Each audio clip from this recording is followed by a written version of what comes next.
Hey Marcus, I was just about to email you. I was talking to Omar a little bit about the textbook loan donation, um, and he gave me a figure of 2,100, which would impact 27 students. I don't know if you put it under legislative initiatives, but if you wanted to adjust it.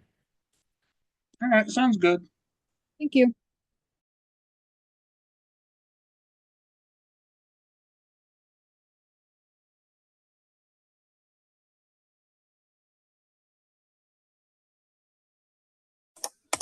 Good afternoon, folks. How y'all doing tonight?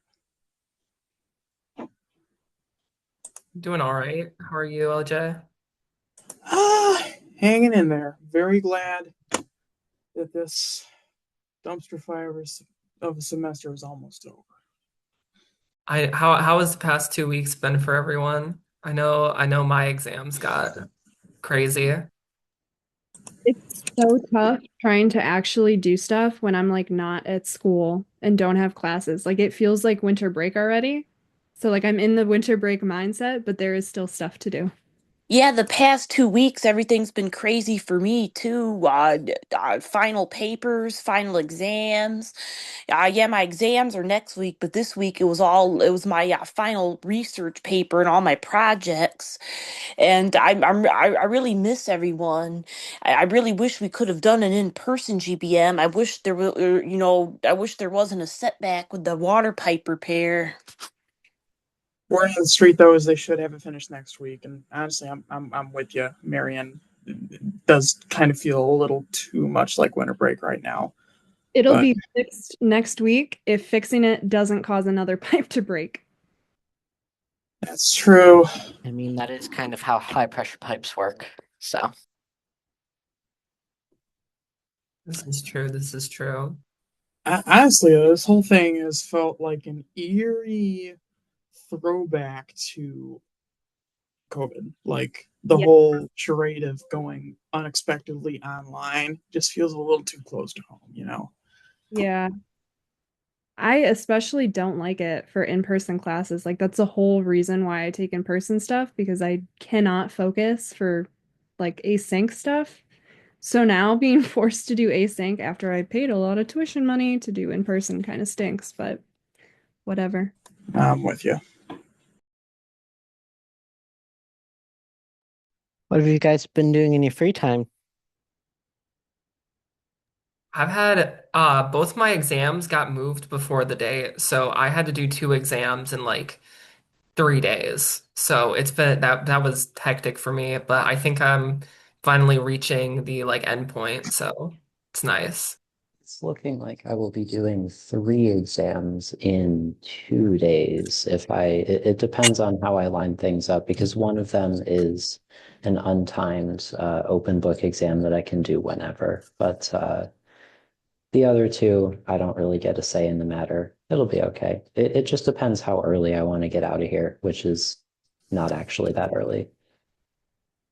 I might end up doing 4 exams in the span of 2 days, but I'm sort of in the same boat where one of them's on time. The others are definitely happening over a span of 2 days. Four? Four exams? Yep, it would have been 3 exams in the span of 7 hours, but because two of them overlapped, I had to have one rescheduled to the day before. That's awful. I'm sorry. I wish you the best of luck. I just might need it. All right. Are we starting at 35? Possibly. I just texted Nia and she's got to get something set up in our house real quick. So she should be joining us soon so that we can get it recorded and everything. Okay. Sick.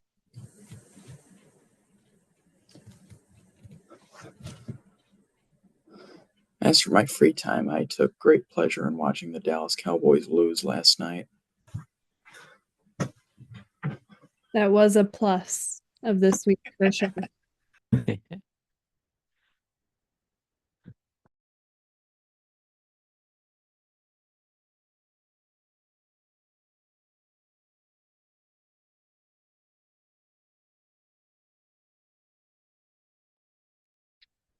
It is funny because on the one day that we don't have ledge meetings at 5.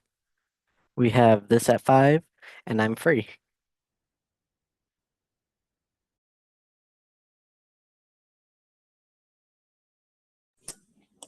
I think the fact that everybody already had this time blocked out for ledge meeting was part of the reason we decided to do the 5:30 time slot. But seems like it's working out well so far. Yeah, more so that I'm never able to go to ledge meetings because I usually have work around this time, but had today free, so Can I that's ask? nice. I know that a lot of people are resigning at the end of this semester or graduating. Do we know if Carolina will still be in Student Congress as steering chair? My understanding she will, but I haven't been told otherwise. Okay. I'm part of student congress. I don't know if I'm gonna be steering chair. Okay. Sorry, I didn't see you on the call. I apologize. I would have asked you directly. It's okay. Don't worry about it. That's Thank a you. valid question. The other thing too is I've had some folks asking when GBMs are going to be held next semester. Are we? It just is an organization any closer to an answer on that? We've got about 8 people who I think filled out the when to meet that was sent out, and if based off of those 8 people they were scheduled right now, they'd be at Wednesdays at 5:30 instead of Tuesdays at 5:30. But I was going to mention in my report today to make sure that you fill that out so that we can accurately accommodate everyone's time. I don't want anyone getting left out. Sounds good. Do you want to send the when to meet in this chat so the legislators that are here can fill it out? Yeah, that would be good.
Hello. How are you doing, Neil? Good, how are you? Can everyone hear me? I believe so. I can hear you just fine. Coming in loud and clear. Alright. Let's go. Alrighty, we'll start this meeting at 5:50, or what was the time? 5:40 p.m. And now we're going to roll call. Majority Leader Brummer, Present. Judiciary Chairperson Fayette, Present and voting. Steering Chairperson Valdez, Present. Parliamentarian Vela, Present. Legislator Black, Present and voting. Legislator Swicky,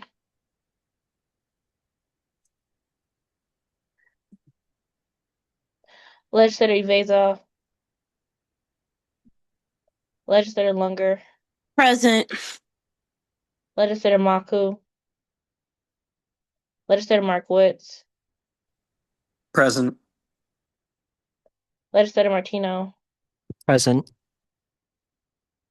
Legislator Mays, Legislator Mason, Legislator Obra, Present. Legislator Rosario, Present. Legislator Snell, President voting. Legislator Wesley, Legislator Wiegand, Present.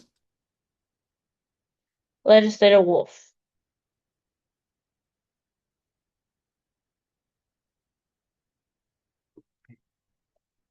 All right, and with that, we have quorum.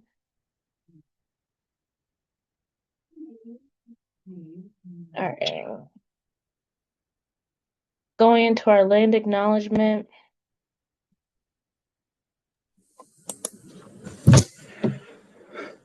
Nia, if I might point out what happened here.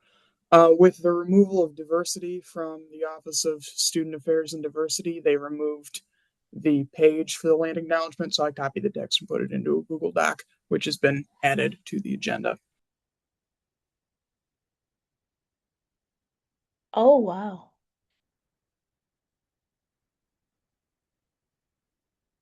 All right. Further, we recognize the wrongs done to those forcibly removed from their homelands and commit to fostering an environment of inclusion that is responsive to the needs of the First People through our words, policies, and actions. That's kind of wild. Alrighty, going into the approval of the agenda, are there any amendments to the agenda at this time? Motion to add CR 6826 to the agenda. There she is.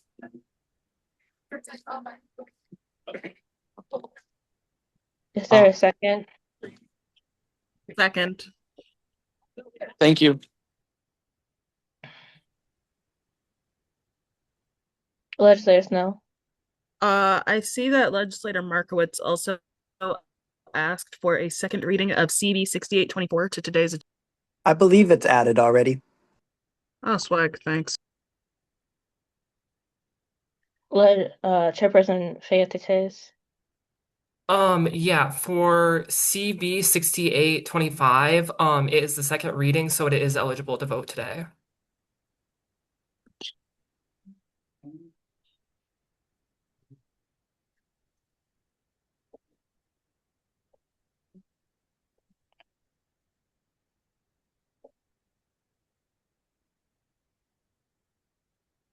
All right.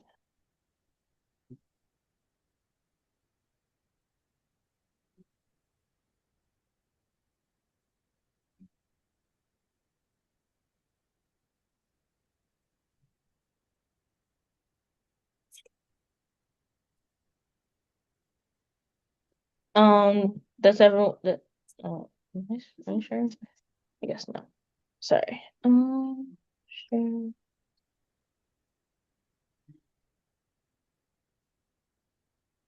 Okay. Does this look correct to everyone? I know someone was updating the agenda.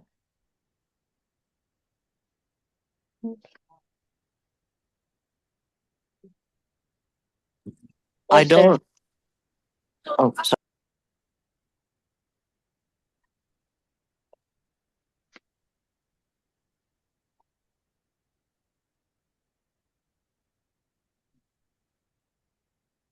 Legislators, now that you have something? Yeah, I was going to say the resolution that Matt and I just seconded and added on didn't get added yet, but I see someone is going in and adding it now. Oh.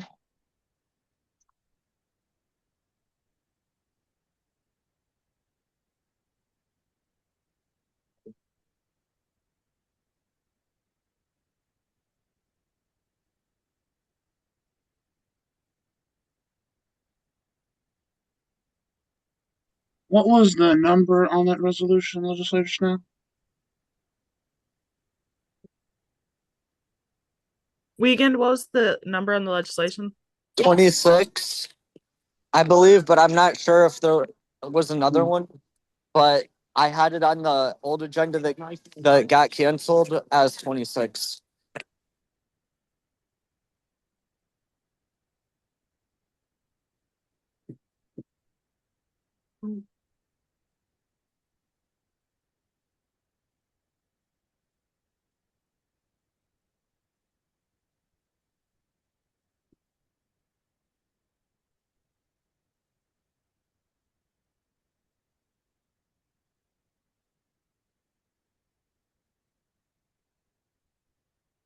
Do we have a link to the resolution?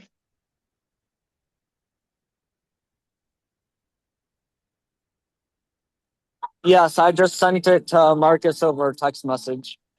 All right.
Marcus, are you adding the link?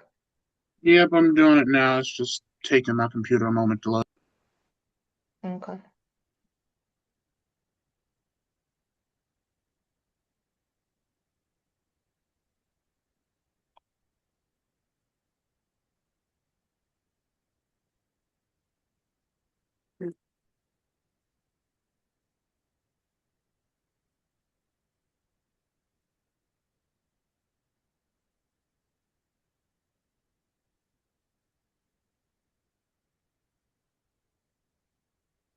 All right. Are there any more amendments to the agenda at this time?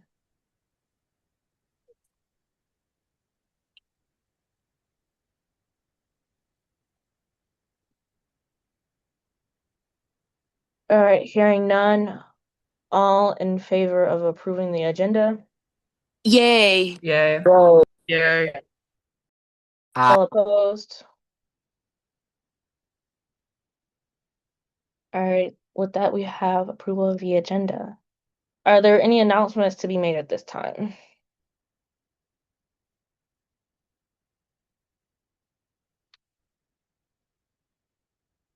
Mm, hearing none, are there any discussions at this time?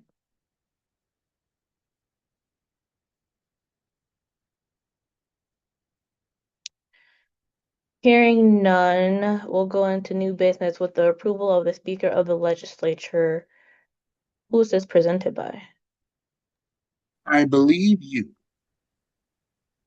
but I can present it if you can't procedurally. I don't, I can present it. I didn't know I was presenting it.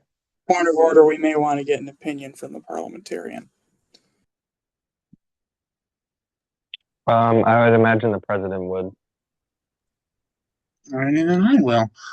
Hello everyone. As we all know, Speaker DeVore resigned from the position of Speaker And I sent out to you all a nomination form, as anyone who wants to go for the position has to be nominated. And these are the three candidates who have nominated themselves for the position. So I will turn the floor to each of them individually, and we'll go through the same process where they present their speeches. We'll put them in the waiting room and then discuss and vote. So I will yield the floor to Legislator Younger. Hi. I have been an OUSC legislator since winter 2024 semester. During winter 2024 hold on. Uh, During winter 2024 semester under the Faruqi Ferguson administration, I wrote several pieces of sustainability and ACMI legislation. Under the Garcia Brummer administration, I sponsored and supported several pieces of legislation regarding mental health, environmental sustainability, and food security. I joined the campus food committee and attended every campus food meeting throughout the fall 2024 and winter 2025 semesters. One of the most essential bills that I wrote last administration was for the funding of a pollinator garden near the Honors College. I started out as a legislator during the Garcia Brummer administration and became parliamentarian in fall of 2024. I collaborated with the legislature and e-board members last administration to plan several OUSC events, including Neurodivergence Acceptance Week, Parliamentary Procedure Workshop, Live Owl event, and the Earth Month Art Fair. I also learned a lot of Robert's rules as parliamentarian, and I actually wrote a bill to add duties to the parliamentarian position, including the ability of the parliamentarian to create a committee. Right now I am a legislator under the Johnson Matthews administration, and I wrote several pieces of legislation regarding scholarships and financial aid. This semester, I've helped out with Beaver Fest and Haunted Hallways.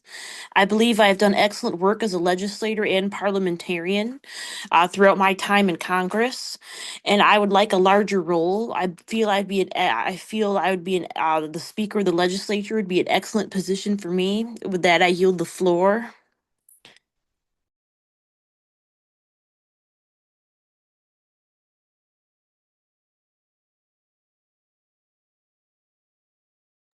I believe next up after that is Chairperson Fayette.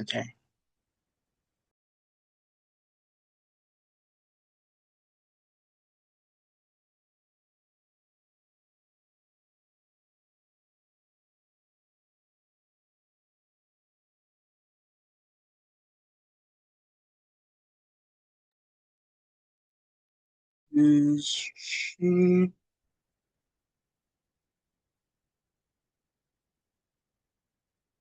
Chairperson Fayette, the floor is yours when you're ready. Yeah. Hi everyone. I don't know. I guess I'll just start by explaining why I want to go for speaker.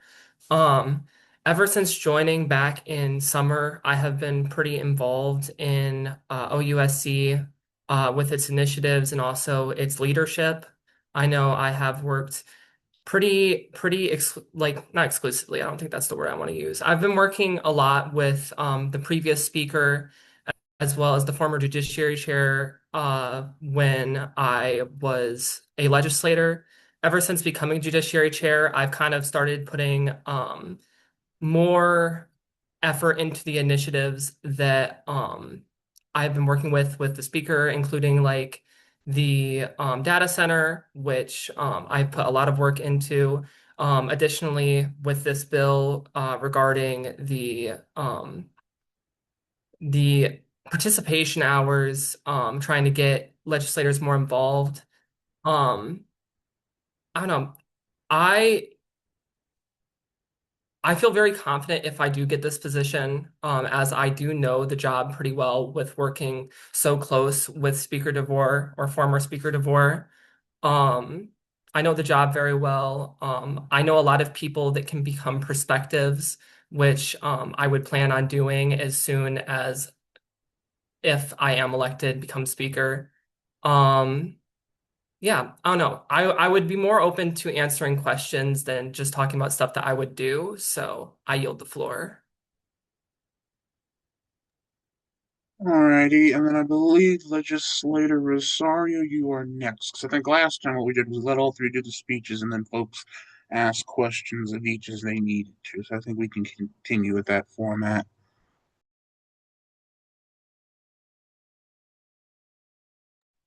Do I have the floor? You do. I will yield the floor to you. All right. So there is a serious issue in student Congress that I think everyone knows about, but we're not really addressing in a way that it's appropriate, I feel. We have a serious communication issue. Um, Externally, we've known this for a while, but internally as well. Um, we know that Student Congress isn't really seen as a serious or respected organization on campus, but I think it's becoming increasingly seen internally as not a serious and respected organization. Uh, Too often we have communication, whether it be in person or over Discord or Slack. That's just, I don't feel it's professional for a job that we've all voluntarily joined and that we're all getting paid for. There seems to be a lack of respect between members. I would never say that you shouldn't disagree or criticize each other, but there's a serious issue with the politeness when we are disagreeing and criticizing each other. And if I'm elected as speaker, it's really something I would really love to tackle. And if I'm not elected, then whoever is elected should really tackle. Because why? And we've had so many people resign over this past term, and we're gonna lose even more next term, just with people graduating. And why should people join student congress if people in student congress don't even want to be in student congress? They don't seem to enjoy it, and very often they talk bad about the other people in student congress. And we have people trickling in for prospective legislators, but it's not quite the long line that we had last year when I joined. Um, and really, communication is my top focus right now. With that, I yield the floor.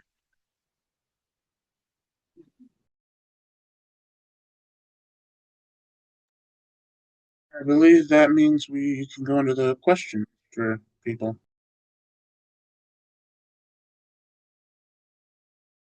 Are there any questions at this time? Legislator Markowitz.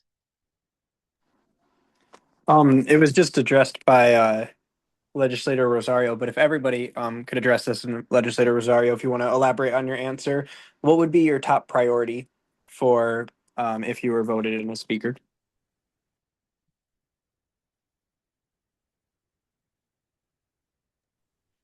Should I go first?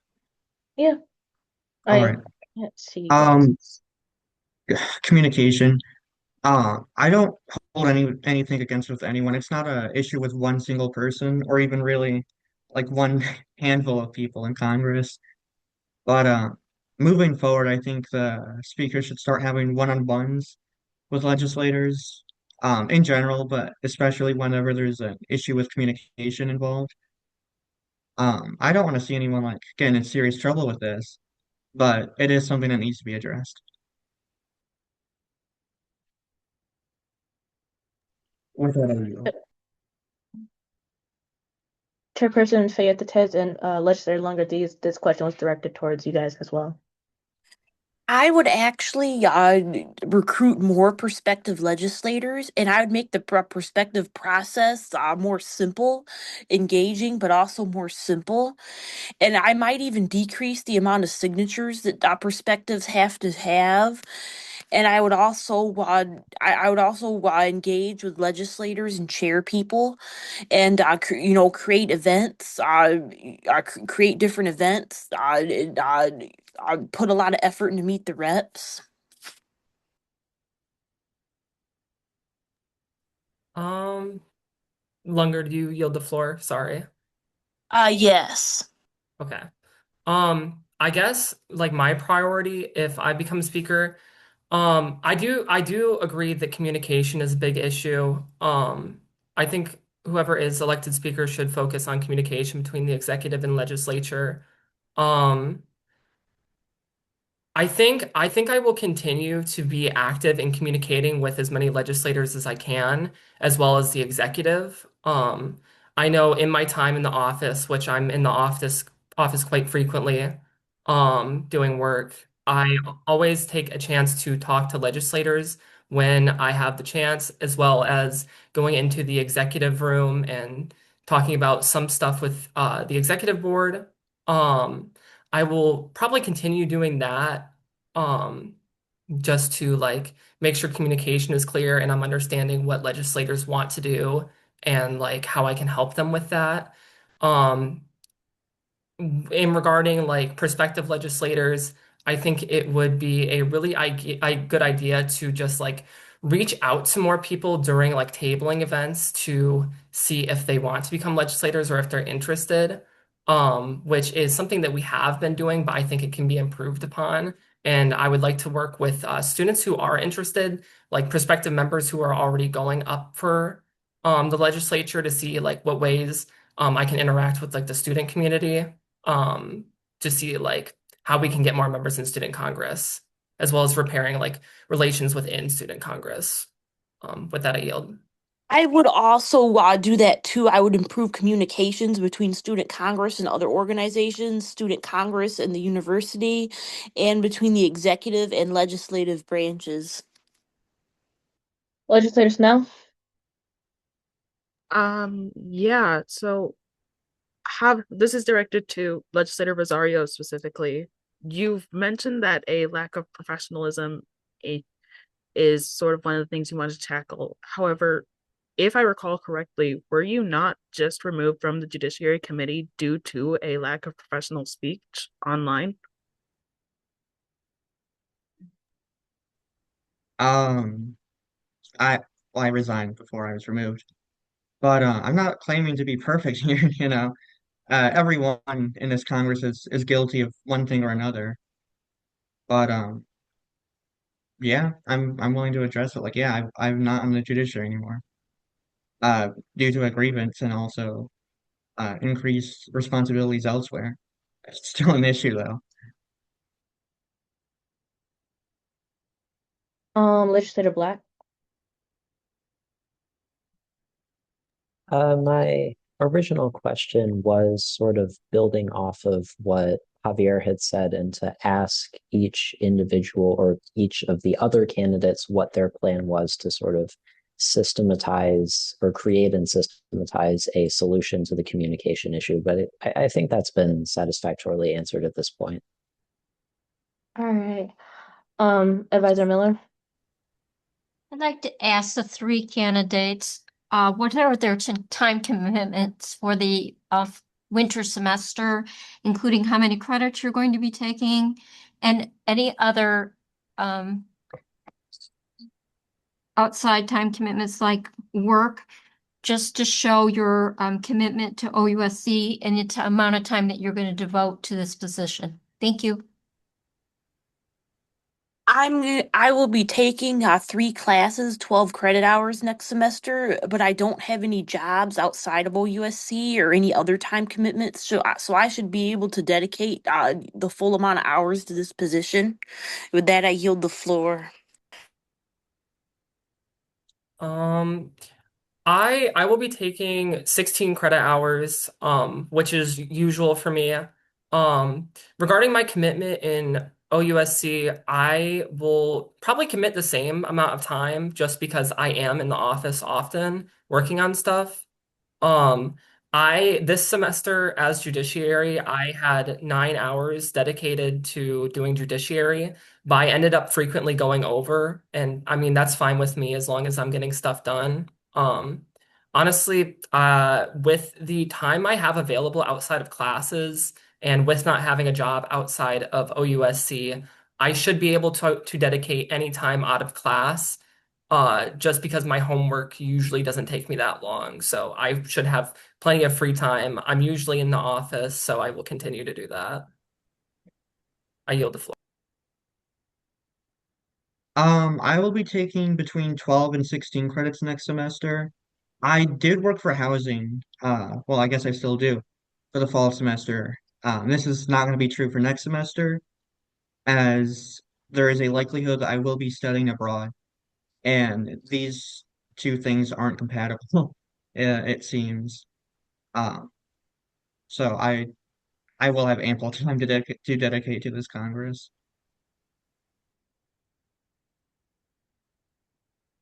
Legislator Brummer or Majority Leader Brummer.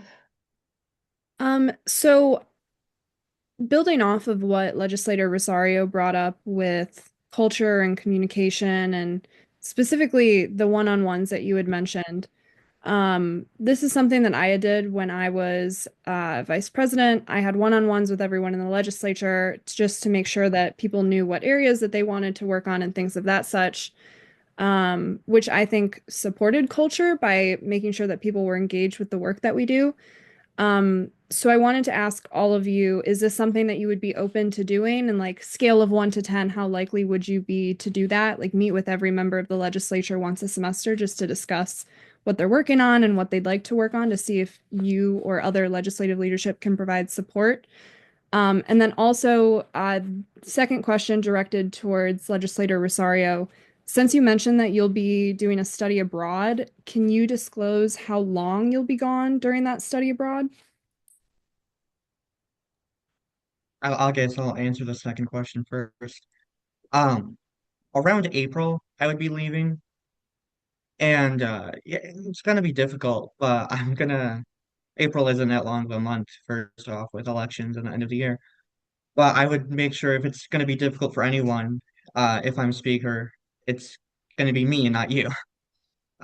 It's not fair for me to go up here and think that I wouldn't be able to do this job in April with studying abroad if I do it. Uh, but I do think I'll be able to. Uh, I'm 100% with meeting with legislators one-on-one. With that, I yield.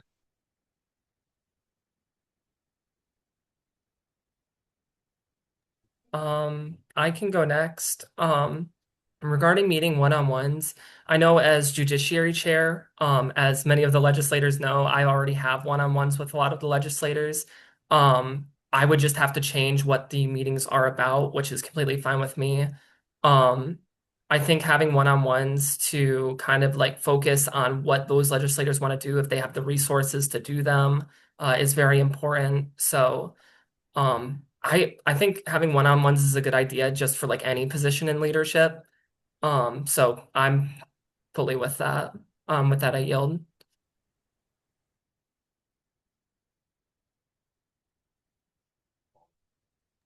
I also believe legislative one-on-ones are important, and I would have time to do them with each legislator and chairperson. I would make it a top priority. So that was our timer for discussion. Is there a motion to extend? Motion to extend by 5 minutes. Is there a second? Second. All right. Director Laseki. Thank you. I have a question first for Chair Fayette.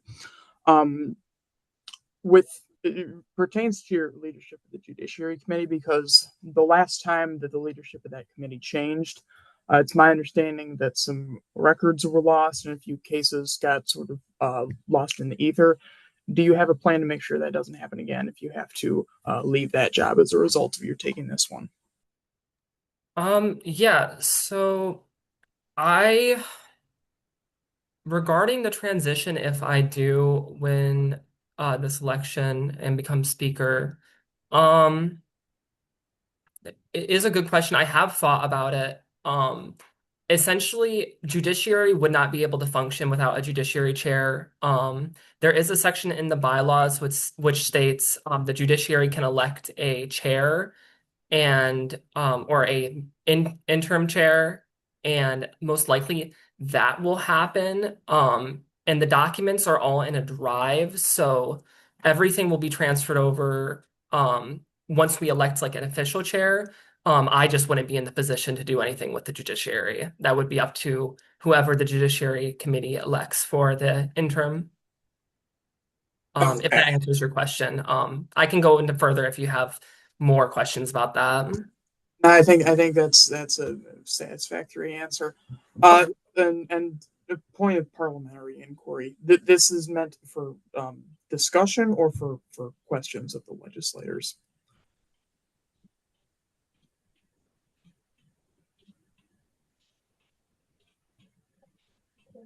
Is this discussion or questioning period? I believe it's questioning, but I'll let the parliamentarian answer that. Okay, well, there's no bother because I have a couple of points to raise, which aren't really questions. Those can be saved for discussion. Well, discussion, like, is it questions that the candidates should know about? Because discussion, they would be leaving the call or in a breakout No, room. these are not questions for the candidates. They can be had without the candidates present. Legislator Snell. I had a couple questions for Legislator Rosario, specifically because I'll be honest, I wasn't quite satisfied with your answer. If I recall correctly, you resigned from the judiciary after an allegation of anti-Semitism was raised against you. During your previous run for judiciary chair, you admitted that you made the post in reaction to an event occurring in your personal life.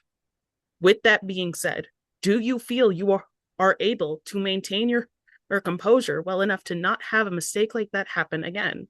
And if so, what changes have you made to prevent such an action from occurring?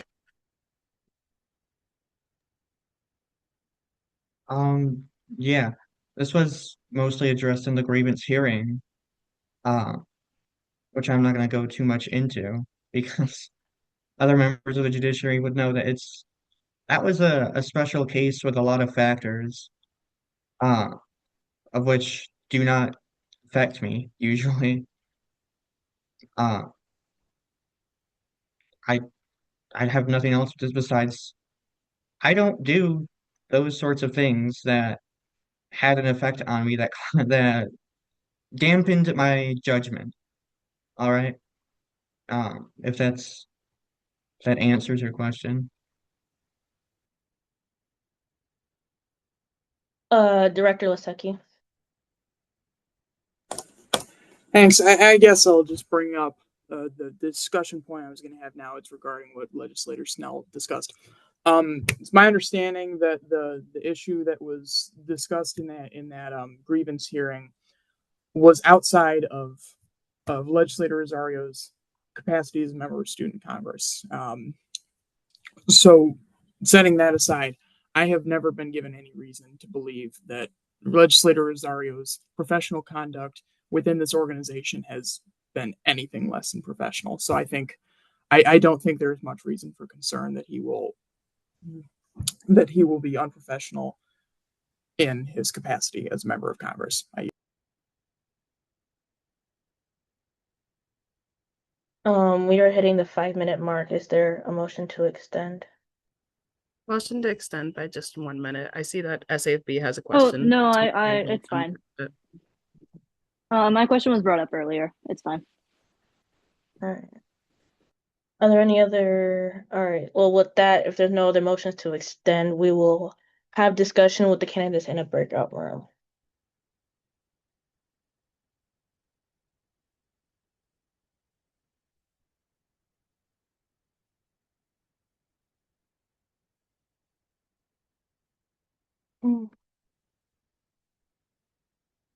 There you are. All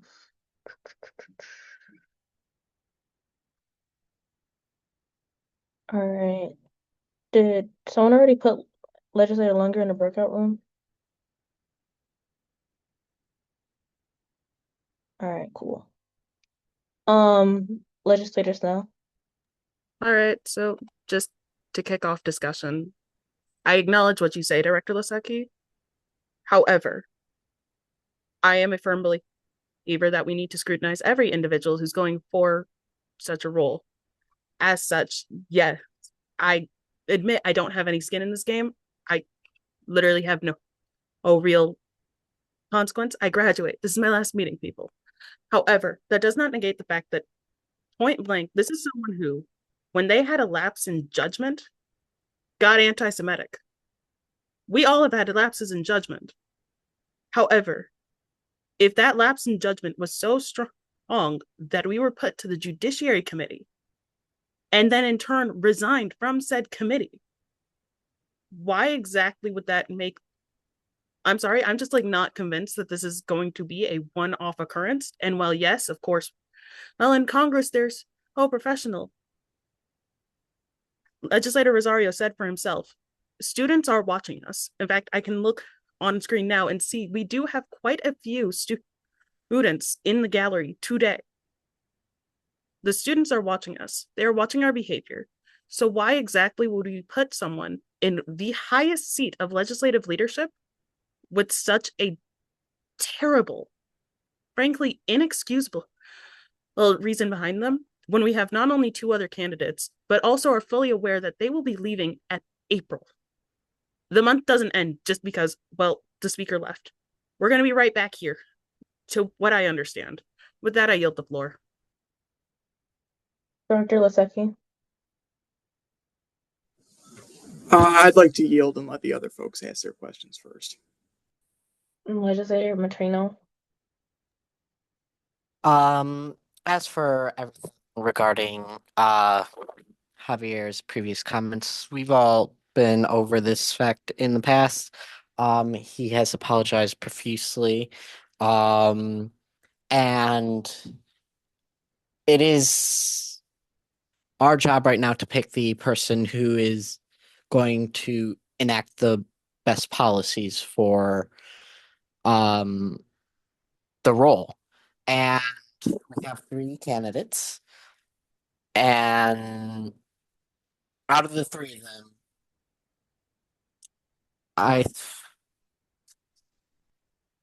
there are choices we need to make on who will be best to move forward in the role and make decisions. We also need to consider what's going to happen to the judiciary if Val becomes the majority leader. And in that case, we need to weigh up, is Javier going to be a better majority leader, leaving Val in her current position, or if Val will make a better speaker? And for that reason, that's the debate we need to have. We don't need to go over the past because it's been handled in the judiciary meetings and it's been handled in our previous conversations. Thank you. That's Just a point of information, we're electing a speaker, not a majority leader. apologies. Sorry. Wait. Sorry, Bremer. Chairperson Ludwig. All right, I have two things I want to say. I wanted to mention that is it Legislator Rosario mentioned being able to work in April while studying abroad. I just wanted to mention that that's not allowed. I may have misheard them as though. I just wanted to say that. And I also wanted to say that out of all of the three candidates, I've had the most communication with Chairperson Fayetete through a lot of stuff related to SAFB. And I just wanted to say that I communicate. I think that they communicate very well, and I think that they will be really good as speaker. As I haven't really had much communication with Legislator Lunger or Legislator Rosario. Dr. Lasecki. Thank you, Madam Chair. Just in response to the concerns that Legislator Snell raised, I would like it noted that at the time that Legislator Rosario was up for consideration to be the chair of the Judiciary Committee, Legislator Snell did not raise these issues or any issues at all with Legislator Rosario. I don't know, just something was a little off about why that was not an issue then. Point of order. It is now. We didn't know about the issue until after that meeting. but I digress. I think that's a point of information, but I continue, Director Lasecki. I'm not quite sure that's the case because, as I understand, those proceedings were known to be in progress at the time. Because looking at the minutes, I believe another legislator asked Legislator Rosario about this particular case. Point of information again, he did not disclose that it was anti-Semitism that was involved in the case until quite literally after the proceedings had occurred. Point of information, I just want to point out that it's 6:20 right now, and we haven't gotten to the budget yet. I understand that it's important to discuss these things, but like I have to leave for hockey at 7:30, and I just don't want us to lose quorum because then I know that that's not going to allow us to vote on anything. And I would assume, like normal, people are going to continue to drop out as it gets later. So we can just keep that in mind and trying to keep this concise. Point of information, we have 9 minutes left in discussion, so we're still good. Appreciate your point, Legislator Markowitz. I'll try to keep what I said brief. I think that even though the particulars of that case were not discussed on public record, a lot more is known in this body than is said on public record. I think the nature of that case was pretty well known, even if it wasn't stated in the minutes of a GVM. Advisor Miller. I think just a point of information on the travel abroad, that sounds as if that will be taking place when there is a new administration that will be in session, and therefore that may not be an issue because the individual may or may not be elected and or appointed to the position at that time. Legislator Black. Thank you. I will not repeat what has already been said or relitigate issues that we have at least already tried to settle in the Judiciary Committee, in the private venues that the Judiciary Committee is made for the issues of this nature. And I will just say that in terms of the tasks of the speaker as they are allotted in the bylaws and as they are just day by day as I've observed them, I would say that in working with Chairperson Fayetete on the Judiciary Committee and with other student organizations and efforts outside of OUSC, I've seen that she is remarkably efficient in chairing meetings for one, and is an excellent communicator and is very good at bringing people into whatever initiative she is focused on or passionate about. And I can definitely see those skills being put to good use were she elected as Speaker of the Legislature. And with that, I will yield.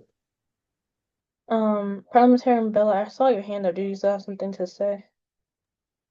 Oh yeah, I can speak.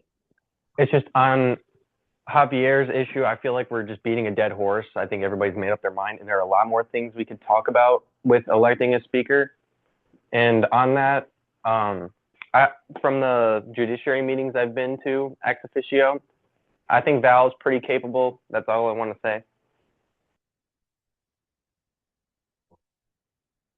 Legislator Snell. I just wanted to point out also that Emily has ran for quite a bit. However, I know that I've noticed just sitting both in gallery and in OUSC as a legislator, she's very rarely discussed. She has quite a lot of, I don't want to say this. She's very passionate about what she does. I give her that. She is a great legislator. And I do think that at minimum, it would be prudent to acknowledge that she does do a lot of great work for this body. She's a great person, fantastic legislator. She has quite a few roles under her belt. And so if anyone else has anything to add to speak to her ability, just I only bring it up because I've noticed the past 2 or 3 discussions where she's ran for something, her name just kind of hasn't come up with anything at all, either positive or negative. And so, at minimum, just looking over her as a candidate should prove prudent.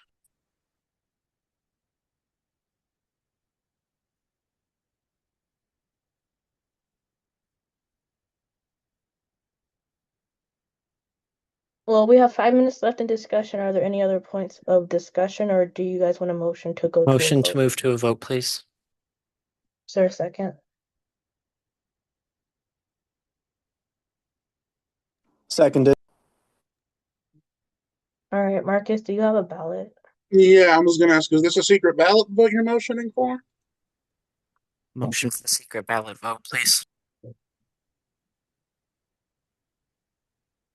Seconded. And I'll send that out in just a sec.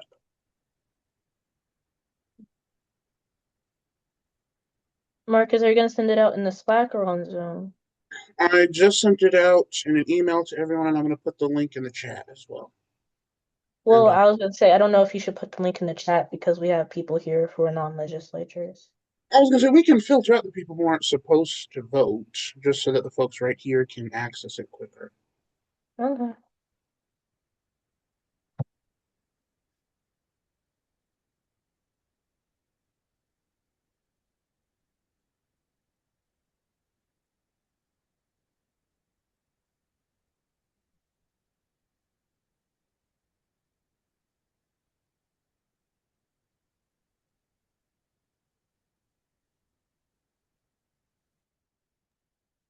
It's a secret ballot. Motion to hide this for now. Yeah. My bad. Was it?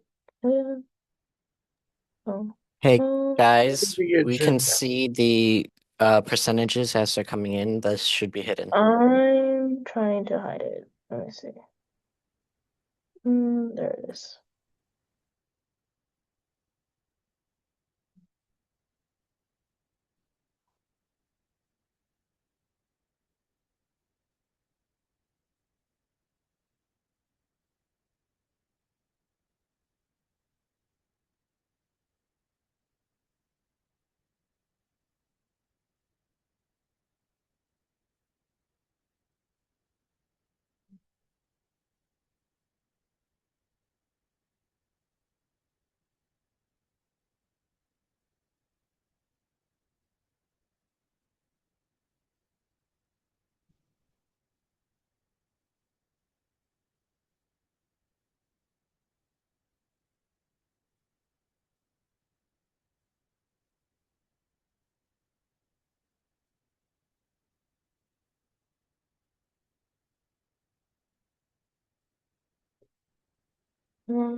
Legislator Wolf, how are you voting? President or president voting?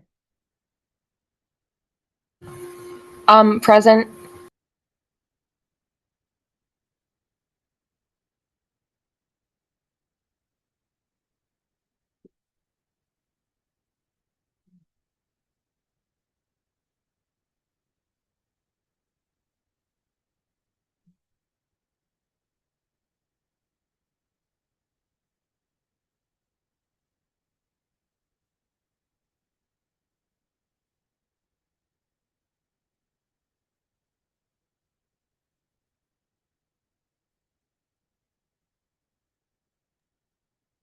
All right, has everyone submitted their votes? I was going to let the other three back in since I think this is the part they can come back in for.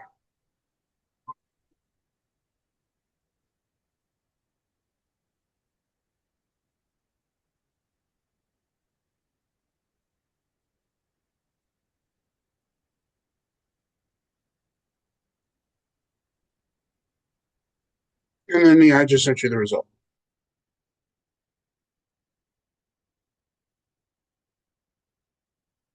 Yeah, I can see it.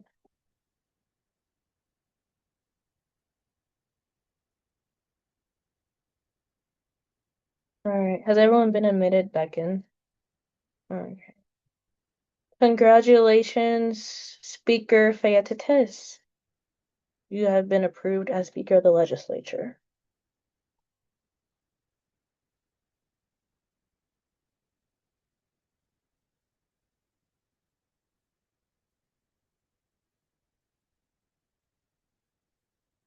Mm.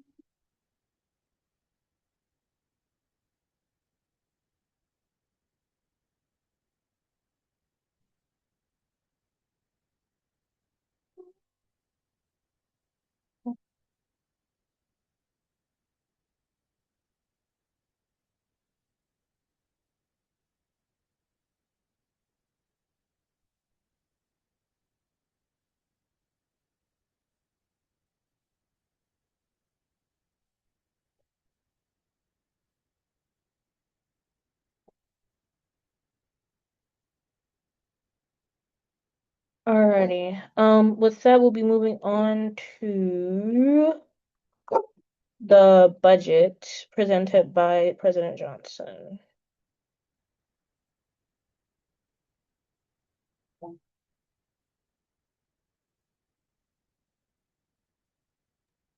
All right, hello, folks. I don't want to take too much time away from the other legislation being viewed today, especially since this is a first reading. So I will start with the compensation policy. Vice President Matthews, could you click over to that for me?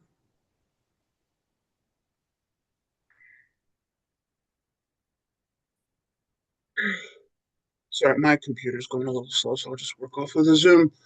So as you can see, we've had some more wiggle room as far as our funding goes. So I was able to budget it out to where virtually everyone got a bit of a bump in hours. We were able to put the judiciary chair at 10, which actually worked out well because both, well, now Speaker Fayette and I were wanting to do that. Legislators are going to be able to go up to 5 hours this semester. And I think the rest of the leadership roughly stays the same as far as that goes. The only difference is we budgeted for, and we did this with the speaker, the president, and the vice president because, and I probably will change that for legislators since those positions are meant to continue working when the new administration takes over. We budget for this administration to end so that the new folks who come in can continue to get paid at the current levels that we're getting paid at. So actually, yeah, I'll go through and between now and the next reading, I'll change the date on there. And then we were able to do a few bumps as far as executive hours go.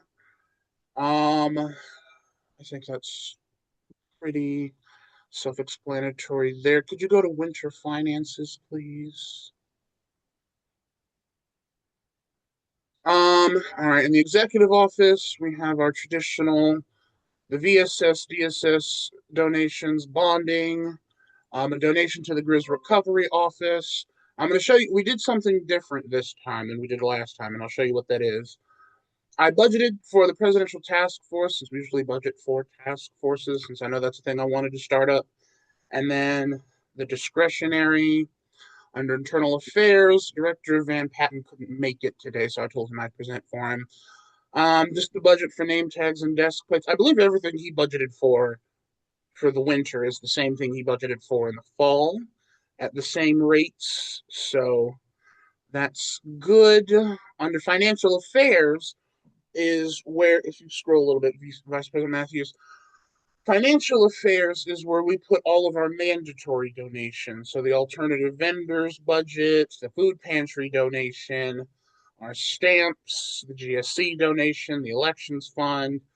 We are, per the bylaws, required to put funding for the dining hall kit initiative. So that's why that's there. And then our donation to the farm. So we just put all of the mandatory donations in one spot since that's the individual who would facilitate the fund transfers as needed. If you scroll a little bit more under the student advocacy policy, we've got the free menstrual products as the bylaws stipulate for $3,000 there. Our Taste of Africa donation and our donation towards the Sage Drag Show. I'll be reaching out to both groups to clarify. I think there's a question there. I'm not in the thing, so. Legislator Snell, you have a question? Yeah, but it can wait till we finish going over everything.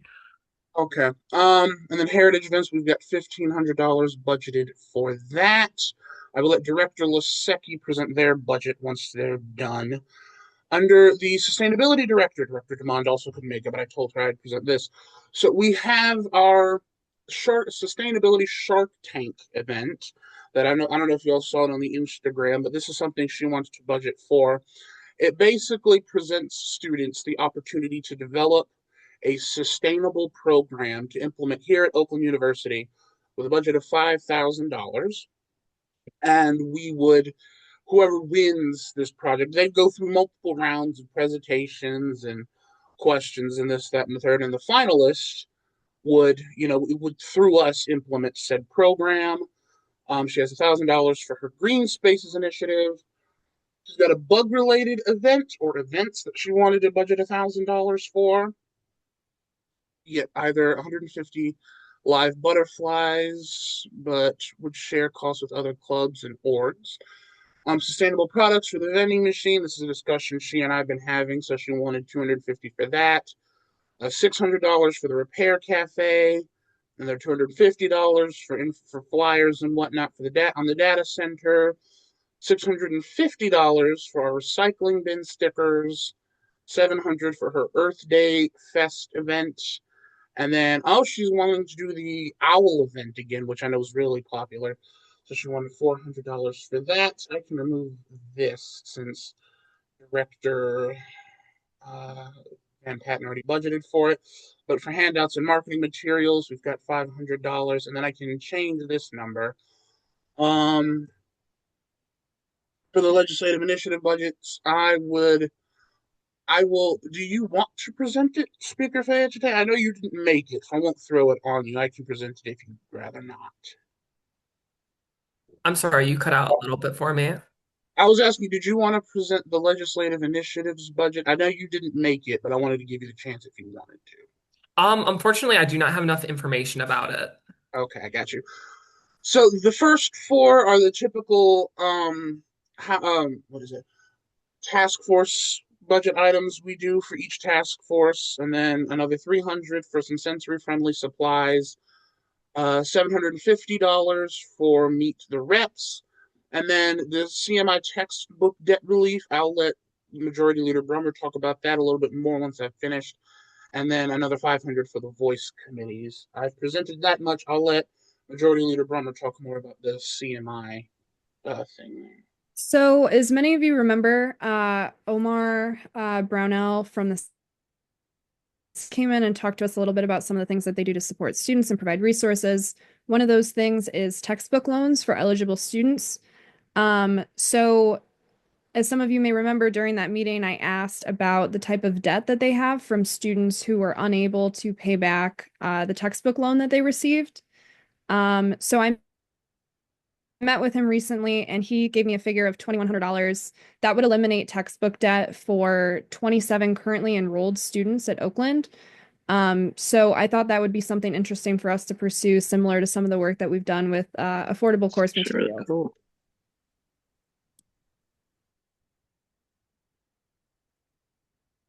Legislator Snow.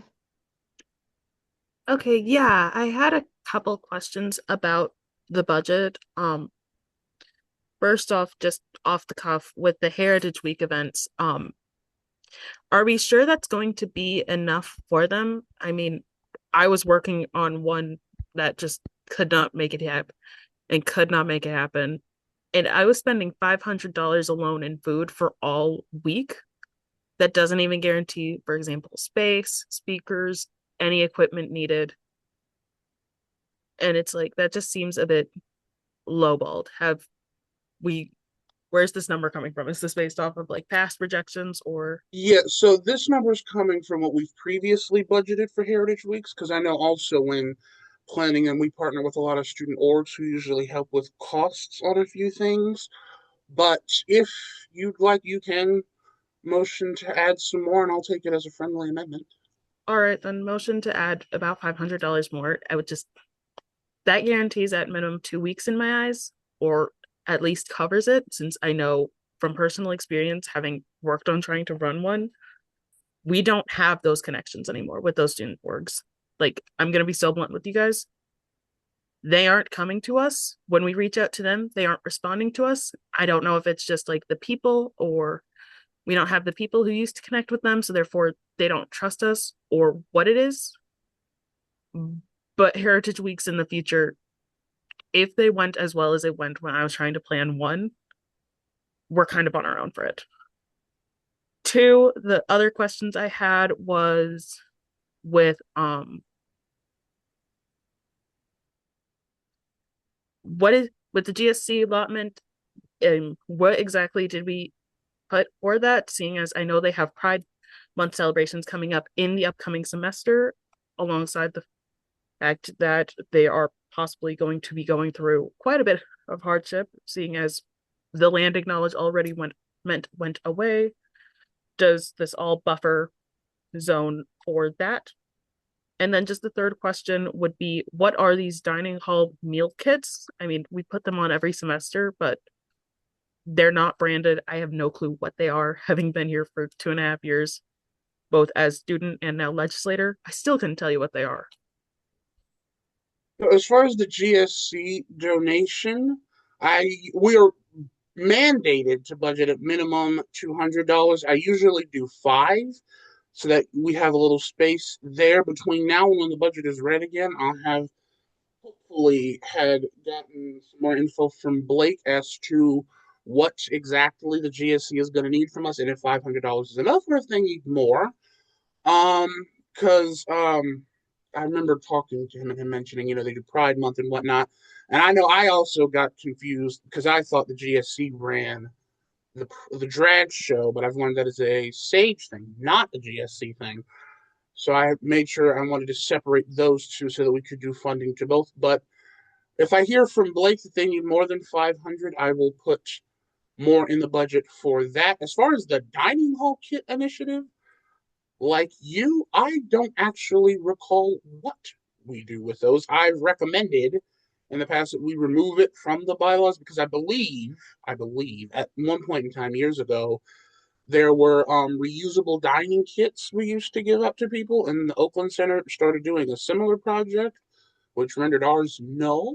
But I have it here because I am required to put it in the budget until we change the bylaws that remove that requirement.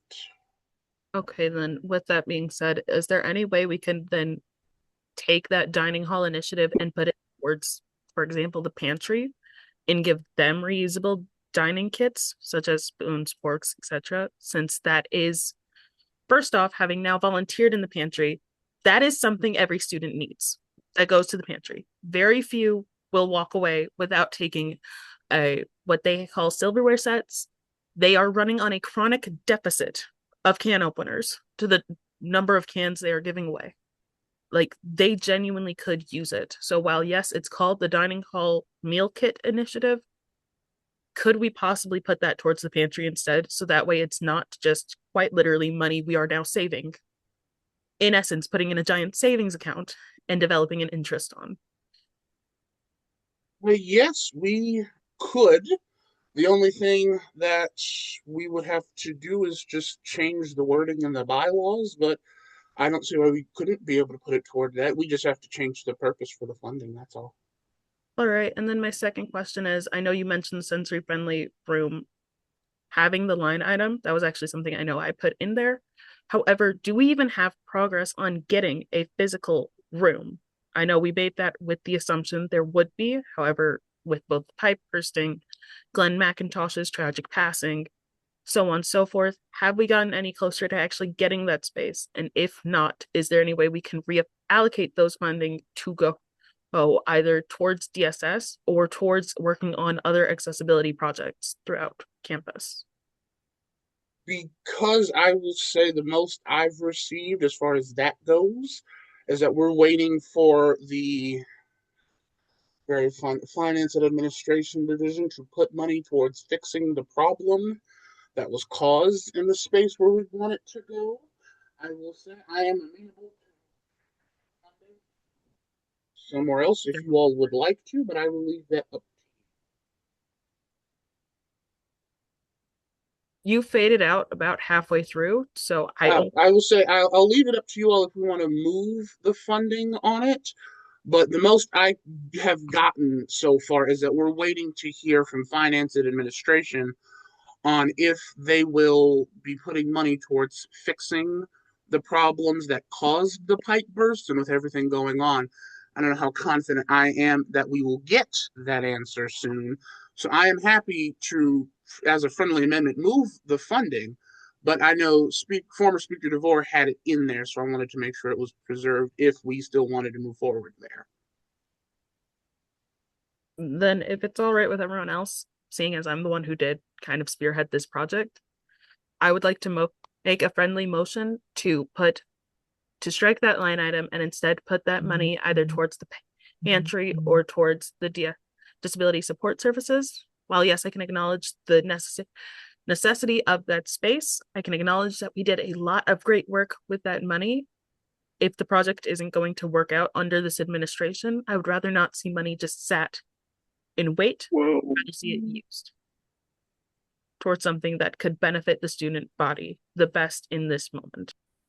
I'll take that as a friendly amendment. Were you wanting that to go toward the pantry or DSS? I just need to know which one I'm adding it to. Whichever this student congress thinks would be more helpful. I personally would prefer it go to the DSS since originally it was made for student accessibility and students with disabilities. That just seems the most fitting. However, I do recognize the hardship the pantry has gone through significantly.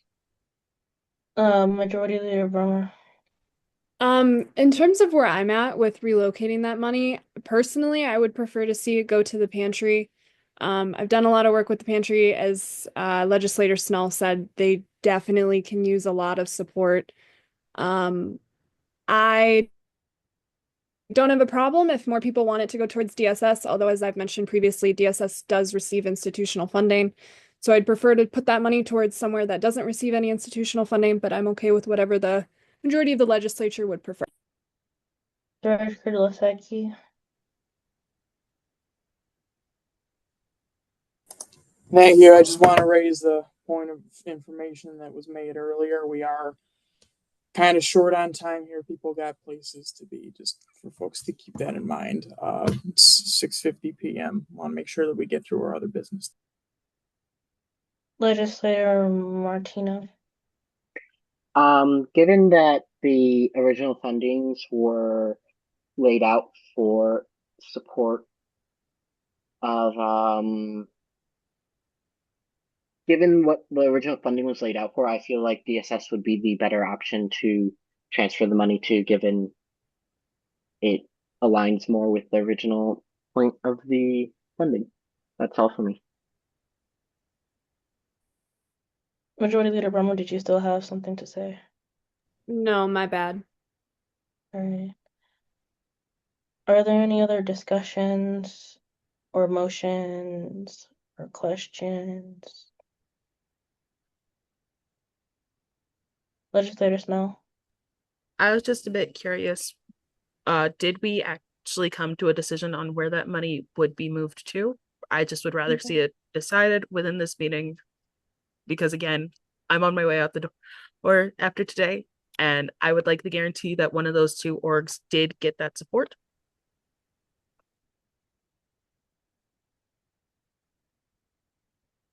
Sounded like I know you and Majority Leader Brummer are in favor of it going to the pantry. I know Legislator Martino mentioned DSS would probably be the best fit. I'm wondering if folks would be amenable to finding a way to increase the donation to both groups.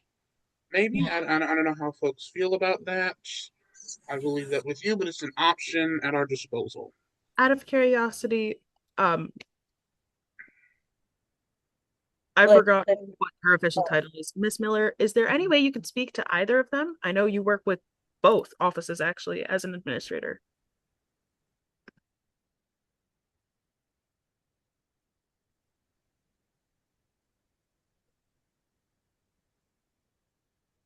I think you're paying attention to both are very worthwhile. as I think the university is going to be challenged financially because of what's happening right now. And so I'm hoping that at some point in time, we, particularly in student affairs or in these areas, are not going to have to drain our budget even more. So I hope that maybe you can consider both. And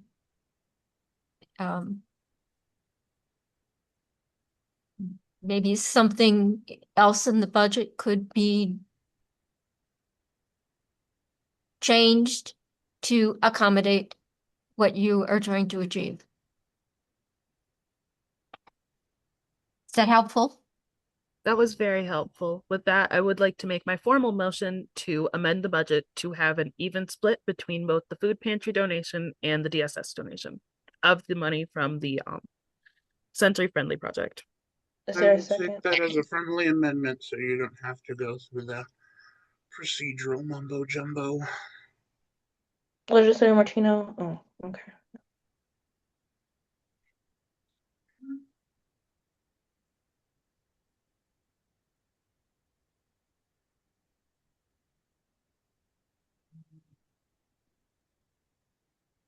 Here.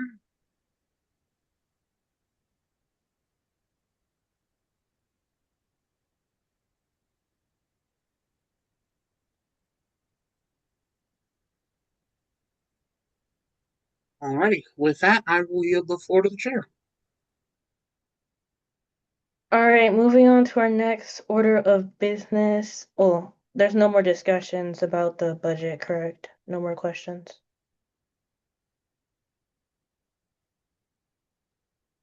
All right, moving on to our next order of business. CB 80. No, that's old business. You can skip to the next thing. We're not doing old business? No, I'm saying the thing you were about to read is old business. It should be under old business. Point of order. Does that require an amendment to the agenda to clarify? It was amended earlier. I just forgot to remove it here. Formatting error on my part. My apologies. All right. Moving on to what is this? Guidelines for the Women's Ad Hoc Committee. Presented by Legislator Snow. All right. It's the same guidelines as every other committee. There is one, if the chair could scroll back up. There should be, please, there, right there. There should be a faculty mentor on there, Andrea Bordino, and she has been very eager about this project. We are still looking for a chair. She has recommended someone, and however, I'm just not going to be here long enough to have the discussions and such to present her, which sucks, but I digress on that. Any questions about it?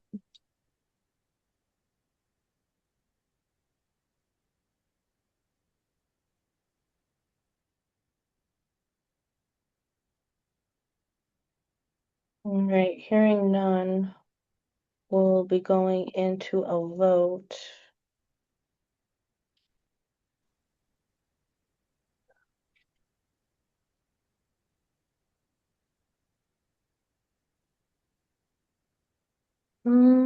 Okay, so what's going on? Something did something. Something's very. Give me 1 second. Speaker test is not showing up in the thing.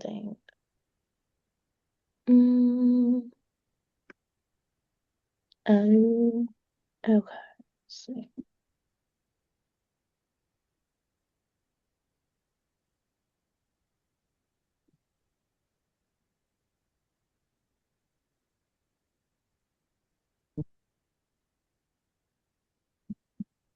Did that fix it? Did not. Yeah. Hmm.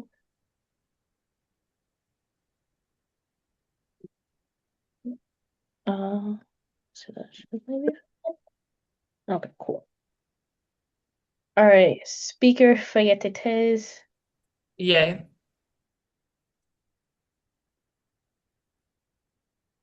Legislator Black. Yeah. Legislator Snell. Yay. Legislator Brummer or Majority Leader Brummer. Yay. Steering Chairperson Valdez. Yay. Parliamentarian Vela. Yay.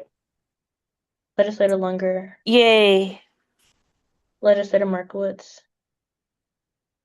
Yay. Legislator Martino. Yay. Yay. Legislator Obra. Yay. Legislator Rosario. Yay. Legislator Wiegand. Yay. Legislator Wolf. Yay.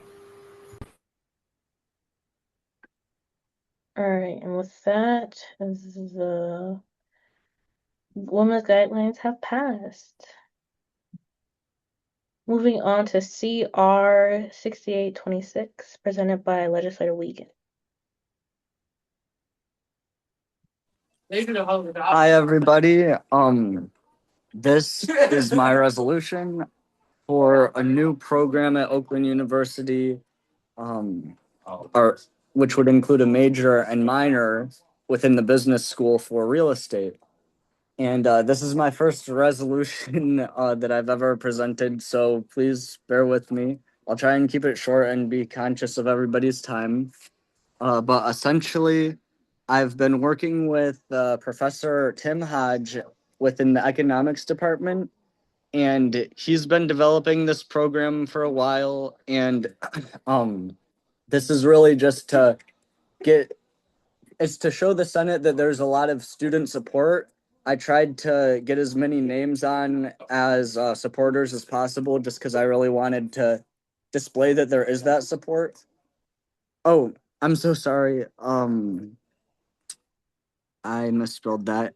Marcus, would you be able to change Kayla's name, please? Yeah, I got you. Sorry about that. Um,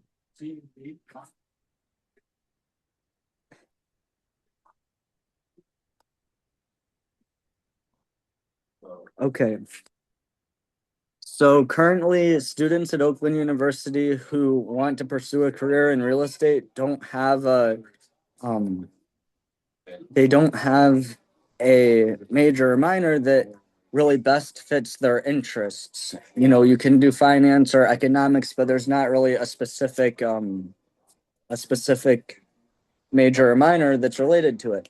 So our plan is to create this program and eventually maybe even make it so that if you were to take these classes that you could get your real estate license through taking it and get other qualifications, just so it's sort of a one-stop shop within the university, which would be really great.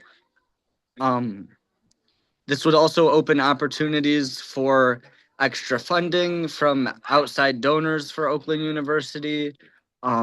It'd get a lot of positive press and really like show that our school cares about our students and what they actually learn. So I think that this is a great opportunity, and it'd be great for our student congress to show the Senate that there is a lot of students support and student demand for this. And thank you for everybody who's asking to be a supporter. If there's anyone else who'd like to be a supporter, just put your name in the chat, and then either me or Marcus will um, write it down. I see in the chat that Jesse Radsloff is missing.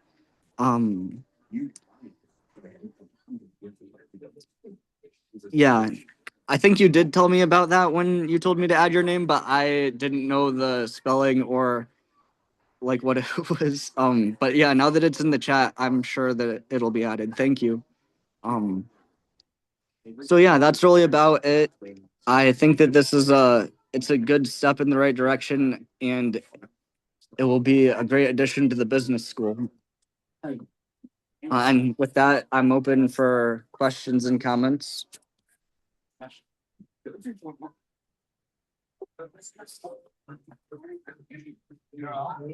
Legislator Snow. Okay, having sat on the Senate Committee for University of Collegiate Undergraduate Instruction, or UQE, part of our charge is, in fact, determining these new classes and things like that. So it's really cool to see that there is student interest.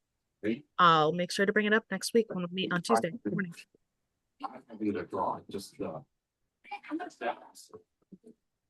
I know they do the entire job. President Johnson. I will also share that, per his request, I did share this resolution with the provost, and she sent it to the dean of the business school, not necessarily for them to offer comment or support, just so that they're informed that it's something we're taking a look at. So should we pass it, I'm sure that's something that we can get communicated to them pretty quickly.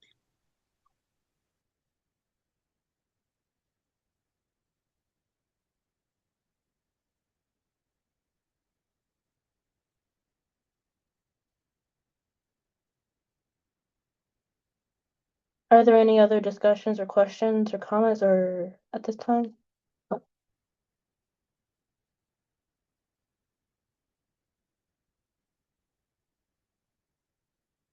All right, hearing none, we can go into a vote.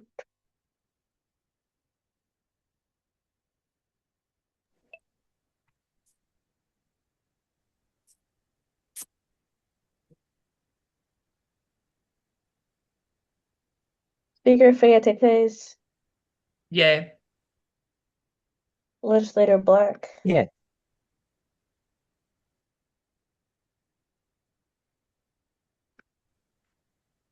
Oh, yeah. Legislator Snell. Yay. Legislator or Majority Leader Bummer. Yay. Therian Person Valdez. Yay. Parliamentarian Villa. Yay. Legislator Longer. Yay. Legislator Markowitz. Yay. Legislator Martino. Yay. Legislator Obra. Yay. Legislator Rosario. Yay. Legislator Wiegand. Yeah. Legislator Wolf. Yay. All right, and with that, CR 6826 have passed.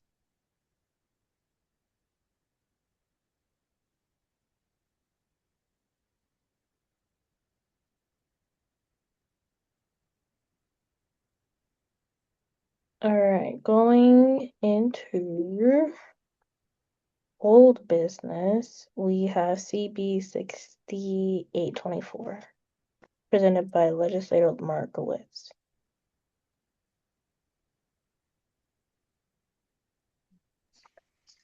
I apologize. I'm kind of on the move right now, but I'm not going to read through it again. Basically, the essence of it is to create a permanent position that focuses on classroom engagement and student congress. I will leave it up to discussion now.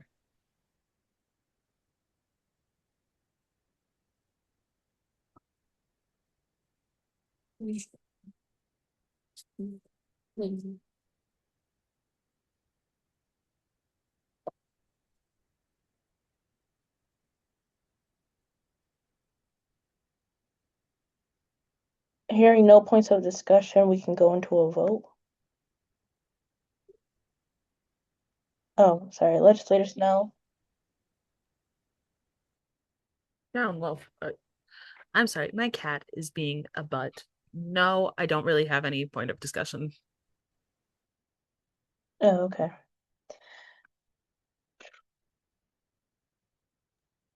Point of privilege. Legislator Can we see the Martino. cat?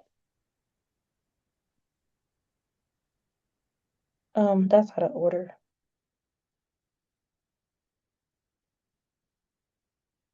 Speaker Fayettez. Yay. Legislator Black. Yeah. Legislator Snell.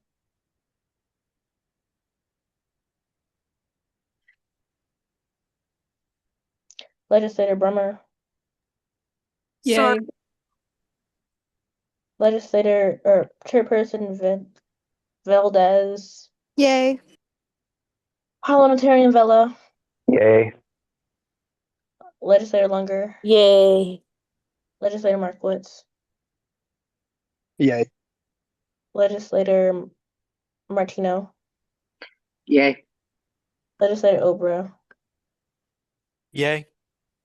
Legislator Rosario. Yay. Legislator Wiegand. Legislator Wolf. Yay. Legislator Snell.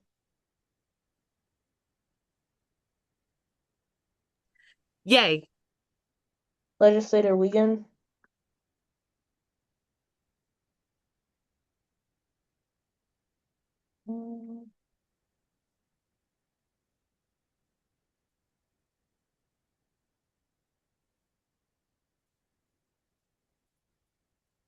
Is he still in the chat or in the call?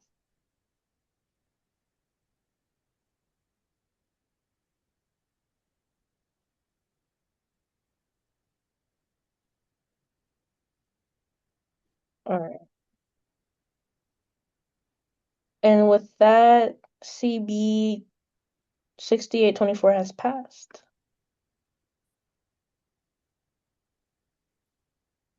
All right, moving on to CB 6825. Presented by Speaker Fernandez. Okay. Hello everyone. I am not really gonna go into further detail as I feel like I explained most of it. Like what this bill does, how handles like absences last time. So I think I'll open it up just to questions about the bill itself.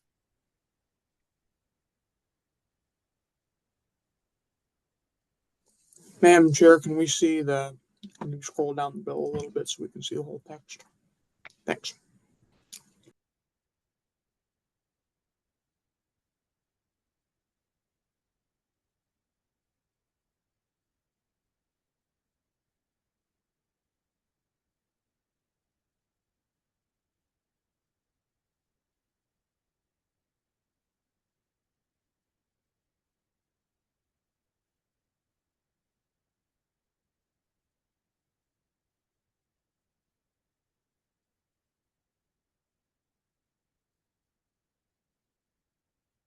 Director Lasecki.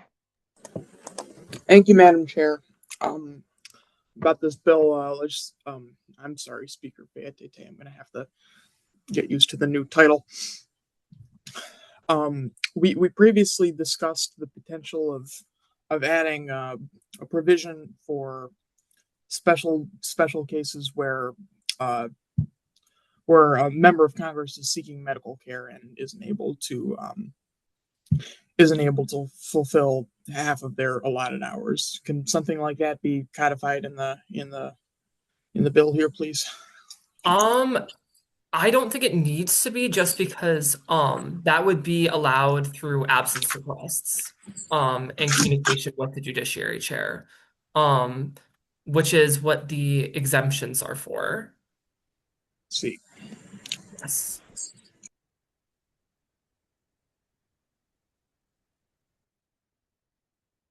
Legislator Snell. I actually would like to second Director Lasecki's point. While yes, we can of course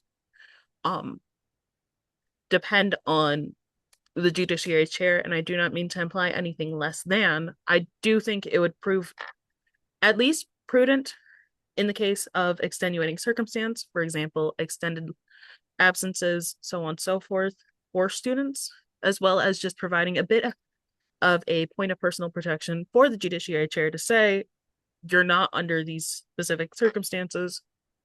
So in the future, if a student tries to go for an exemption that might be valid at this time, but not in the future, or so on and so forth, such as, for example, this week's meetings were very chaotic, as you can imagine, and due to that pipe bursting, and students might be going home without internet access, thus making them unable to be here. having that type of exemption written in the bill would mean a lot to me. However, I understand why you would be opposed to it. With that, I yield. Yeah. Legislator, oh, go ahead. Oh, Speaker Fetes. yeah, I was just gonna respond to that. I do see somewhat of the usefulness for it, especially like regarding like medical stuff, as I have like a lot of medical issues of my own. Um, I'm trying not to put certain circumstances just in case um it leaves the interpretation that some things might not be applicable, which is why additional exemptions may be granted at the discretion of the Judiciary Committee being hearing.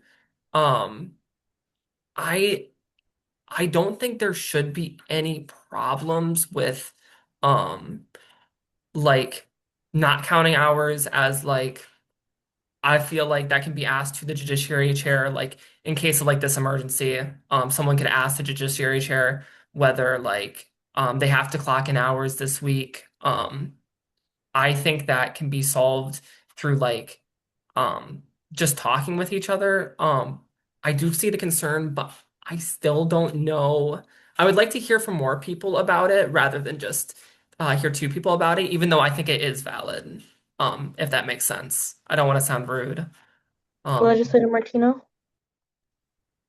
Yeah, I'd also like to second this change because as we've seen with things like HB 4938 or Bill CB10, uh, what's written down is we may say that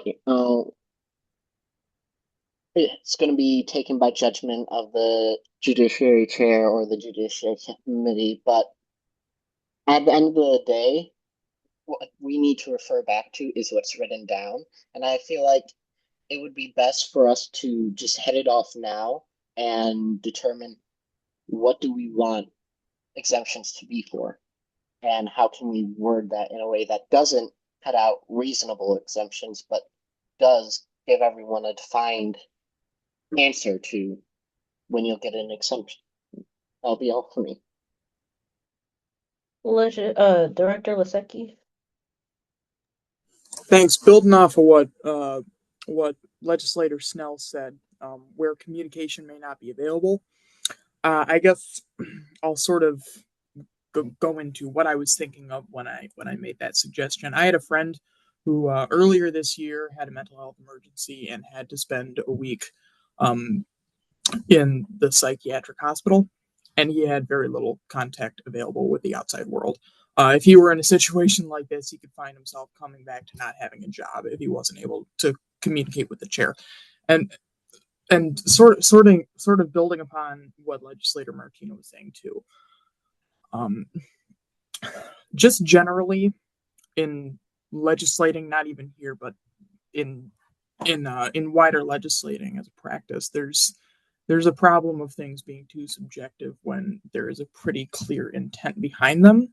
I think in this particular case, where there is potential for things to be misinterpreted, that exceptions like this should be stated pretty clearly, because again, I don't have any doubt that the current, well, I guess now outgoing judiciary leadership would understand the purpose of this policy.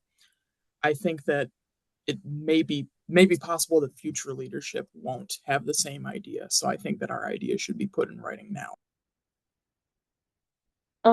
Majority Leader Brummer.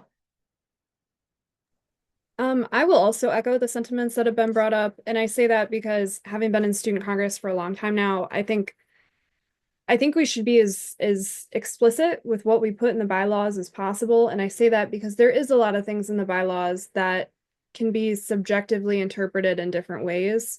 And as mentioned, although we have, judiciary leadership now, that would be, accepting of the circumstances that we've discussed. Worst case scenario, if we did get a judiciary chair that did not see exceptions in the same way, it worries me that it would interfere a lot with the work that student congress does and people's ability to join student congress and stay in. in Student Congress. Legislator Markowitz. I'm going to go a little bit against the grain here. I definitely understand the merit with, being as specific as possible. But I think to a certain point, there's always going to be things that need to be left up to interpretation that, oh, December is like the busiest year at work. And like, I need to make extra money so I can pay for next year's tuition. Can we put that in there too? That like, there's everybody's circumstances are so unique that it's going to be hard to accurately encapsulate all of that. And I think we're just going to spend so much more time than is necessary trying to legislate that, as opposed to just relying on the fact that people it's a job where you get 5 hours a week. Like the flexibility, I think, is kind of understood. And if for some reason it's not, then obviously we're going to have nobody in student congress. So I think that kind of goes without saying. Legislator Wolf.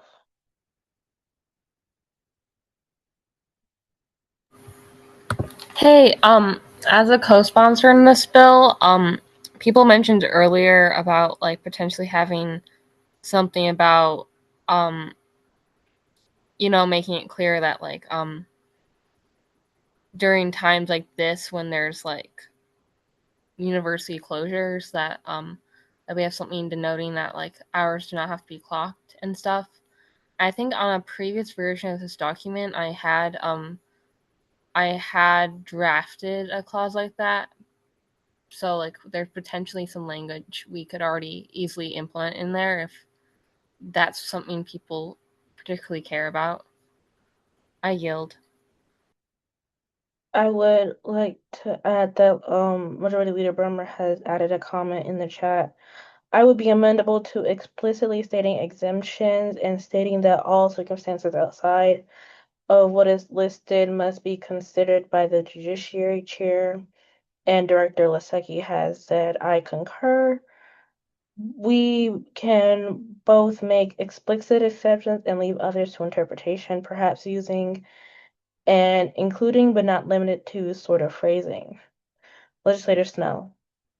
I just wanted to also point out that with not just illnesses, both mental and physical, but also the rise in what we are now seeing a mass wave of deportations under the Trump administration, that is resulting in people losing access to communication for quite literally unmanageable amounts of time. I worry that with that, alongside circumstances that Director Lasecki has brought up, I'm sure we can go through literally for hours thinking of reasons why someone might not be able to communicate. Would Speaker Beatate then would you be open to perhaps wording, of course, what Director Lasecki suggested, and including but not limited to sort of phrasing, or even just noting that flexibility must be prioritized when considering exemption, since as Legislator Markowitz mentioned, this is 5 hours a week maximum. While yes, of course, flexibility is to be expected, it's better to get it in writing than realize later on when there is someone who doesn't prioritize flexibility, gets the chair, and we start losing a lot of students who might need that accessible accommodation of, hey, I need my hours to be very flexible to work around doctor's appointments or just flare-ups or any kind of reasoning that they might not be able to verbalize or even be able to acknowledge in the moment. With that, I yield. Director Lasecki.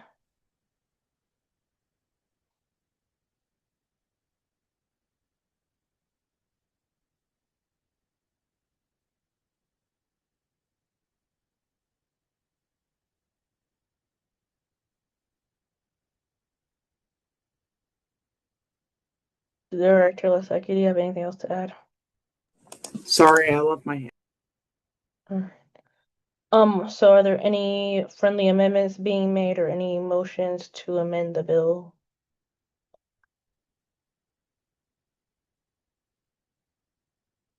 Legislator Snell. Motion to add the wording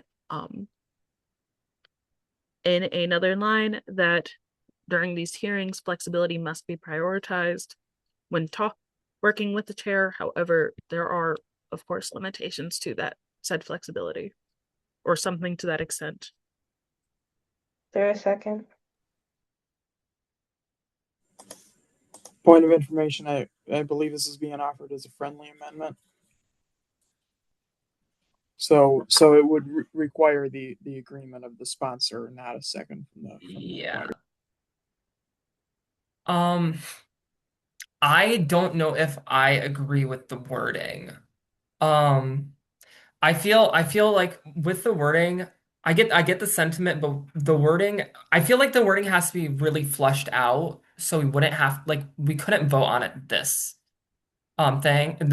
reading, or we could do another bill to add this section and like kind of flesh out how we want to word it. Um, because I don't think just like wording it right now would be a good idea, as that could also leave vagueness or hinder uh the interpretation of the bill as is. Then I'm open to putting that wording in a second follow-up bill. I would just like to see it added before term closes out. Right. I can work with that. Majority Leader Brummer. I will say that I'm personally against adding a second bill to then continue adding stuff to what we're discussing today. I would prefer to see it put through in, one swoop go and make sure we're 100% on the entire thing before we pass it. And I will say, at least personally, I don't know that I can vote yes on this without the inclusion of explicitly stated exemptions and the potential for consideration for other things not listed. Legislator Wolf. I motion to table this bill indefinitely. Or what's the wording? Seconded. Okay. All right, are there any objections? Director Laseki, did you have something to add? I was just going to suggest what Legislator Wolf just did. Then no, I don't have an objection. All right, so the bill has been tabled.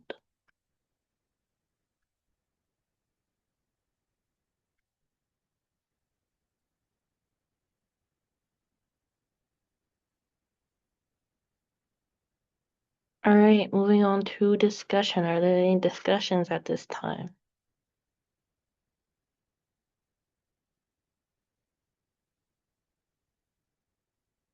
All right, hearing none. Are there any legislative updates at this time?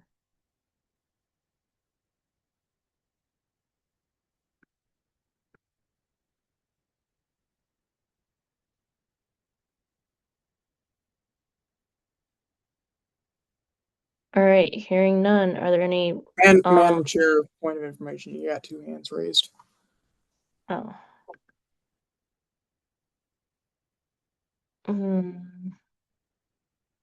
Majority Leader Brummer. My apologies, I didn't lower my hand. Legislator Snow. Yeah, this week I actually only want to say that since this will be my last meeting in OUSC, both as an Oakland University student and a student Congress legislator, it's been wonderful to work with you all. I really do enjoy all the time we've spent together. I hope you all keep me updated on what you're doing. I'd love to hear from you guys. At this point, I think my number's been floating around the office. Feel free to reach out if you have any questions. I do say, please just text me directly if anything comes up. I'm not going to be checking my email, and I am deleting Discord. So that was all from me, though. I'm going to miss you guys. I will miss you too. You've been a great legislator. Yeah, you've been an excellent legislator, and I really enjoy working on the disability initiatives with you. Congratulations on graduating. All right, are there any other updates?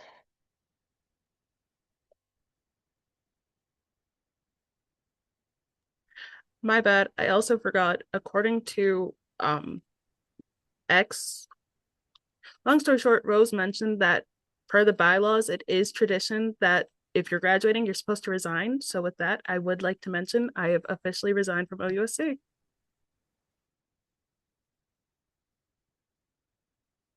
All right. Are there any other updates? Point of information, red flag.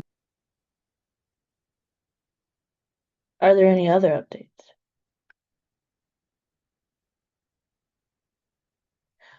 Speaker Featetes. Yeah, I just wanted to say really quick, in regarding the bill, that was just tabled, please reach out to me if you have ideas. I can set up little one-on-one sessions. Even over the break when we won't be working, I will be working. So if you have any ideas, if you have any ideas you want to put forward for like how to format it and discuss with me how we want to format it, please reach out to me. You can reach out to me over Discord or Slack. I will be happy to respond.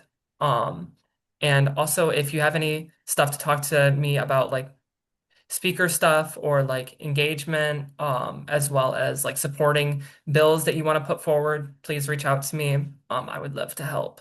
And with that, I yield. Are there any other legislative reports or updates for projects and initiatives? Are any questions related to legislative reports?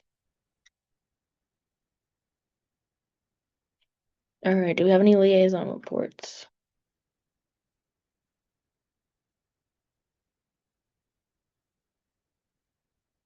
All right. Moving on to executive reports. President Johnson.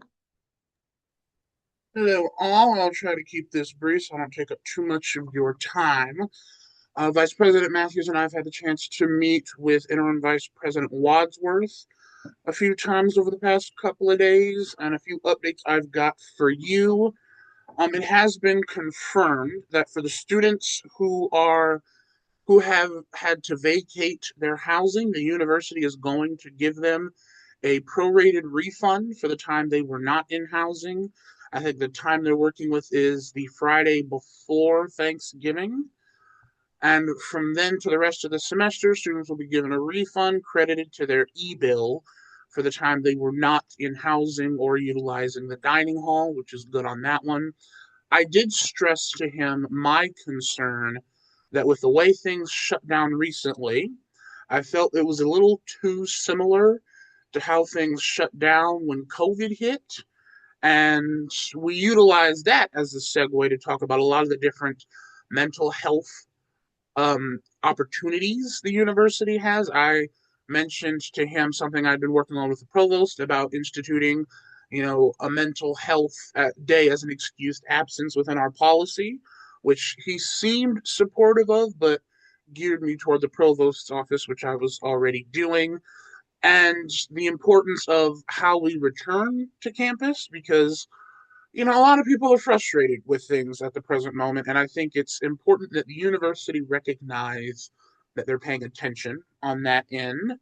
Um, we also met with university housing earlier today because I wanted to also ensure that in giving those refunds, the housing department's budget was not getting reamed as a part of that, which they usually tend to. So I'll hear more on that from them when they hear more about it. But to my understanding, they've set up times and dates for students to come collect their things over the course of the shutdown. And they actually sent us an email saying, for the break, we have to all be out by the 12th. So, which is pretty commonplace for the university as far as shutdown goes. For the break, you all do have the option of working remotely next week. I know usually we don't budget to work during finals week, but because we lost the week last week, I was saying I was going to offer you that option. I cannot mandate yet that you work during finals week. That's just policy. But if you'd like to, the opportunity is there for you to make up the hours from the week we lost.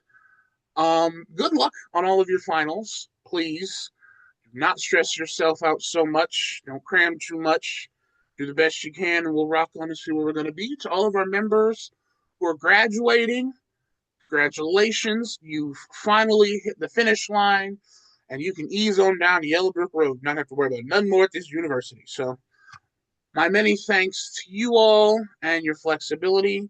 And with that, I will yield the floor to the chair. Going on to my updates. As far as updates, I don't have a whole lot. Let's see. Like Marcus said, we had meetings with Wadsworth. We also had meetings with housing today.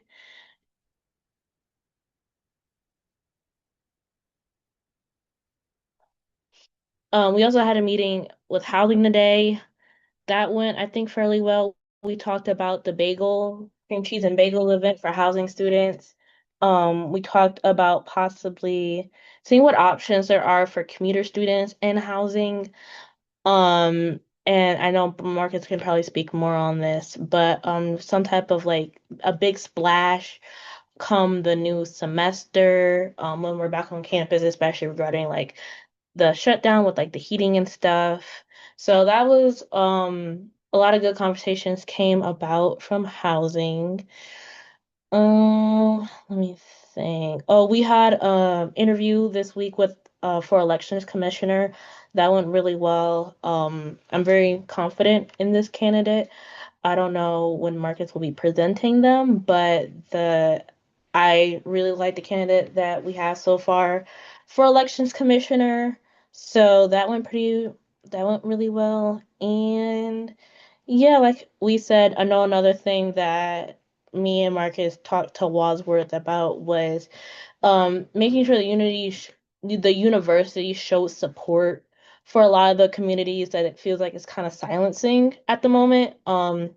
Especially with the removal of like the DEI office and the Native American page that's being taken down, international students being attacked. I think that the university showing some type of support to their students is important, and that's something that me and Marcus did talk about. And yeah, I attended. No, I didn't actually. I think that's it for me. Do we have any executive board updates? Chairperson Ludwig. Hi, everybody. SAFB is in the winter funding period, and so now, over the break, we will be, well, not over the break, but in the next couple weeks, we will be making sure that everything for fall is all tied up and wrapped in a nice big bow. And I wanted to announce that I will be, not right now, but I will be stepping down from chair relatively soon because I received an internship that starts next semester. Um, and so I've been talking to President Johnson about that and the OSI for how to proceed. And I just wanted to let you know that I have full confidence in both Assistant Chairperson LaBelle and my Director of Accounting, Tuba, that they are able to pick up exactly where I left off. Assistant Chairperson LaBelle can do everything I can, and I wanted to let you guys know. Yield. Director Laseki. Thank you, Madam Chair. I don't have a whole lot to report, just given the nature of how OU's been operating the past couple of weeks. It's made my life pretty chaotic, as I'm sure most folks here can relate to. Most of what I did this week was like figuring out when and if this GBM was going to happen, and doing a little shuttle diplomacy to make that work.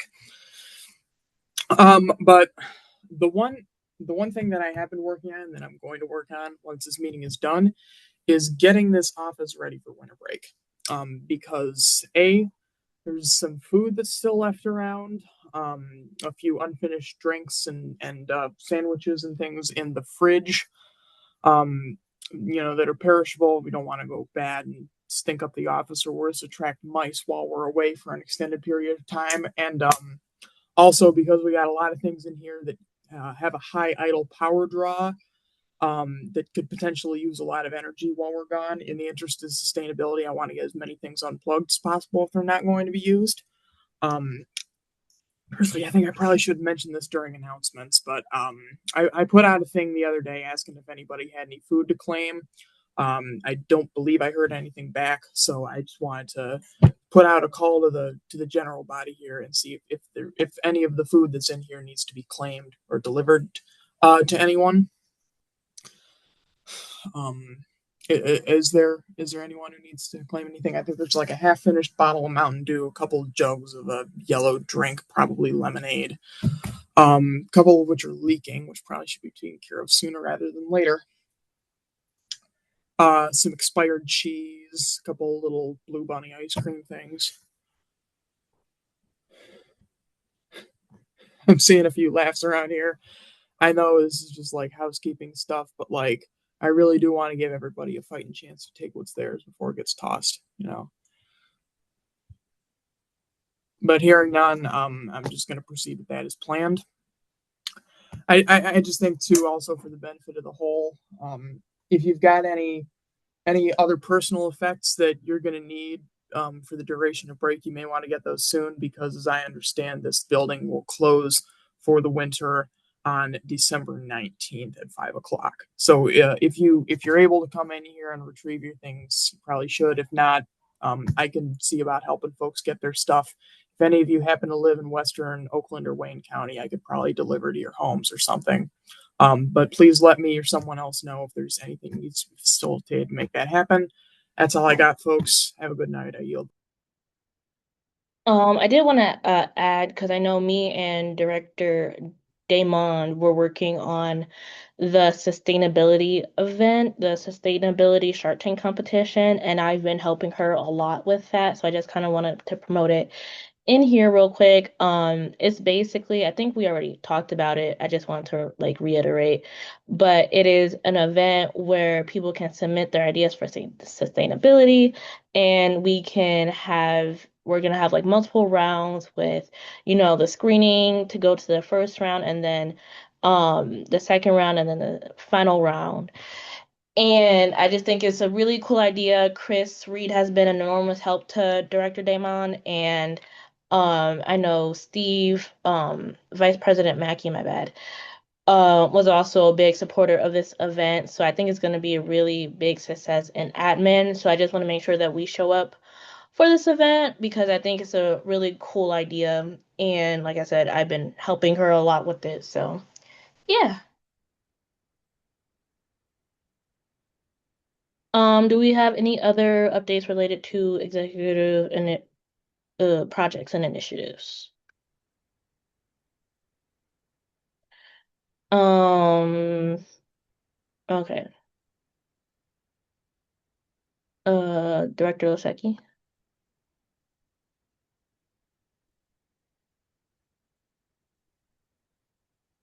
Kayla, did you get the answer to the question about the door? Okay. At this point in time, the Oakland Center will stay open all next week from 8 to 5, and it will be open the following week as well. It will all depend upon what happens on next Thursday, and hopefully we're going to hear something super positive that everything was fixed and we're going to be back to being fully heated and back to normal in terms of hours and resources and services, and not necessarily having to be remote any longer. But your patience is greatly appreciated, and your understanding as well.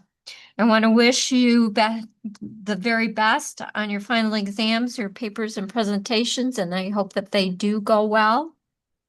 Have the best holiday break.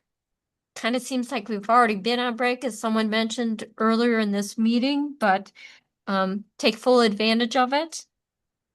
And also want to congratulate our seniors here that it's been a long 4, 5, 6 year journey, and you deserve the recognition. And that next Friday and Saturday are commencement ceremonies, and I hope that you are recognized and have the best experience in walking that stage. I want to let you know that OSI is open. We will remain open until December 19th. In particular, right now, we are open because we are distributing graduation tickets at this time. And for those individuals that are graduating, you should be receiving an email on Monday if there are additional tickets that are going to be available for your ceremony. So stay tuned for that. Also, to let you know that the Grizzly Pantry will be open all next week and the week after that. Individuals have been exceptionally generous, and so our shelves are not bare right now. And I would like to tell you and have you tell your peers to please come and, if needed, particularly for the next week or two, to make sure that you get the food and hygiene products that you may need. And there are a couple now of clothing items available. And for any of you, particularly if you're going to be on campus or near campus over the holiday break, there are care packages that you can apply for. And Tuesday at noon is the last day to apply for it. I encourage you to do so. And then you'll be able to pick them up at the end of the week. And they're pretty full of good stuff that should last you during break. So please take advantage of that. And then just want to let you know, Welcome Week activities are going to be pretty robust. It's from January 6th through the 15th. Welcoming students back to school, welcome you back without any problems related to heat, etc. And that it really reflects an emphasis that you all belong, because that's been the theme this year, and you do, and you are, by myself and OU, fully recognize of how important you are to us, and I hope that you feel that way. Thank you. Alrighty. Thank you, Advisor Miller. Moving on to comments for the gallery. Do we have any comments at this time?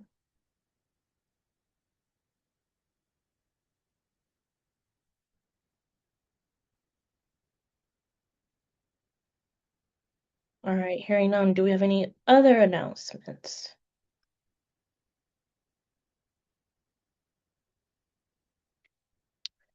All right, hearing none, this meeting has been adjourned at 7:43 p.m. Wait, Have a great night. Matthews, night. it looks like Legislator Bell. Parliamentarian Vela looked like they had something to say. Huh? I think both Parliamentarian Vela raised their hand. I wondered if they still had something to say. Oh no, it's fine. I was going to talk about the bill I was working on, but I can tell you guys about it later. All right. Have a good night, everyone. Yeah, have a great night.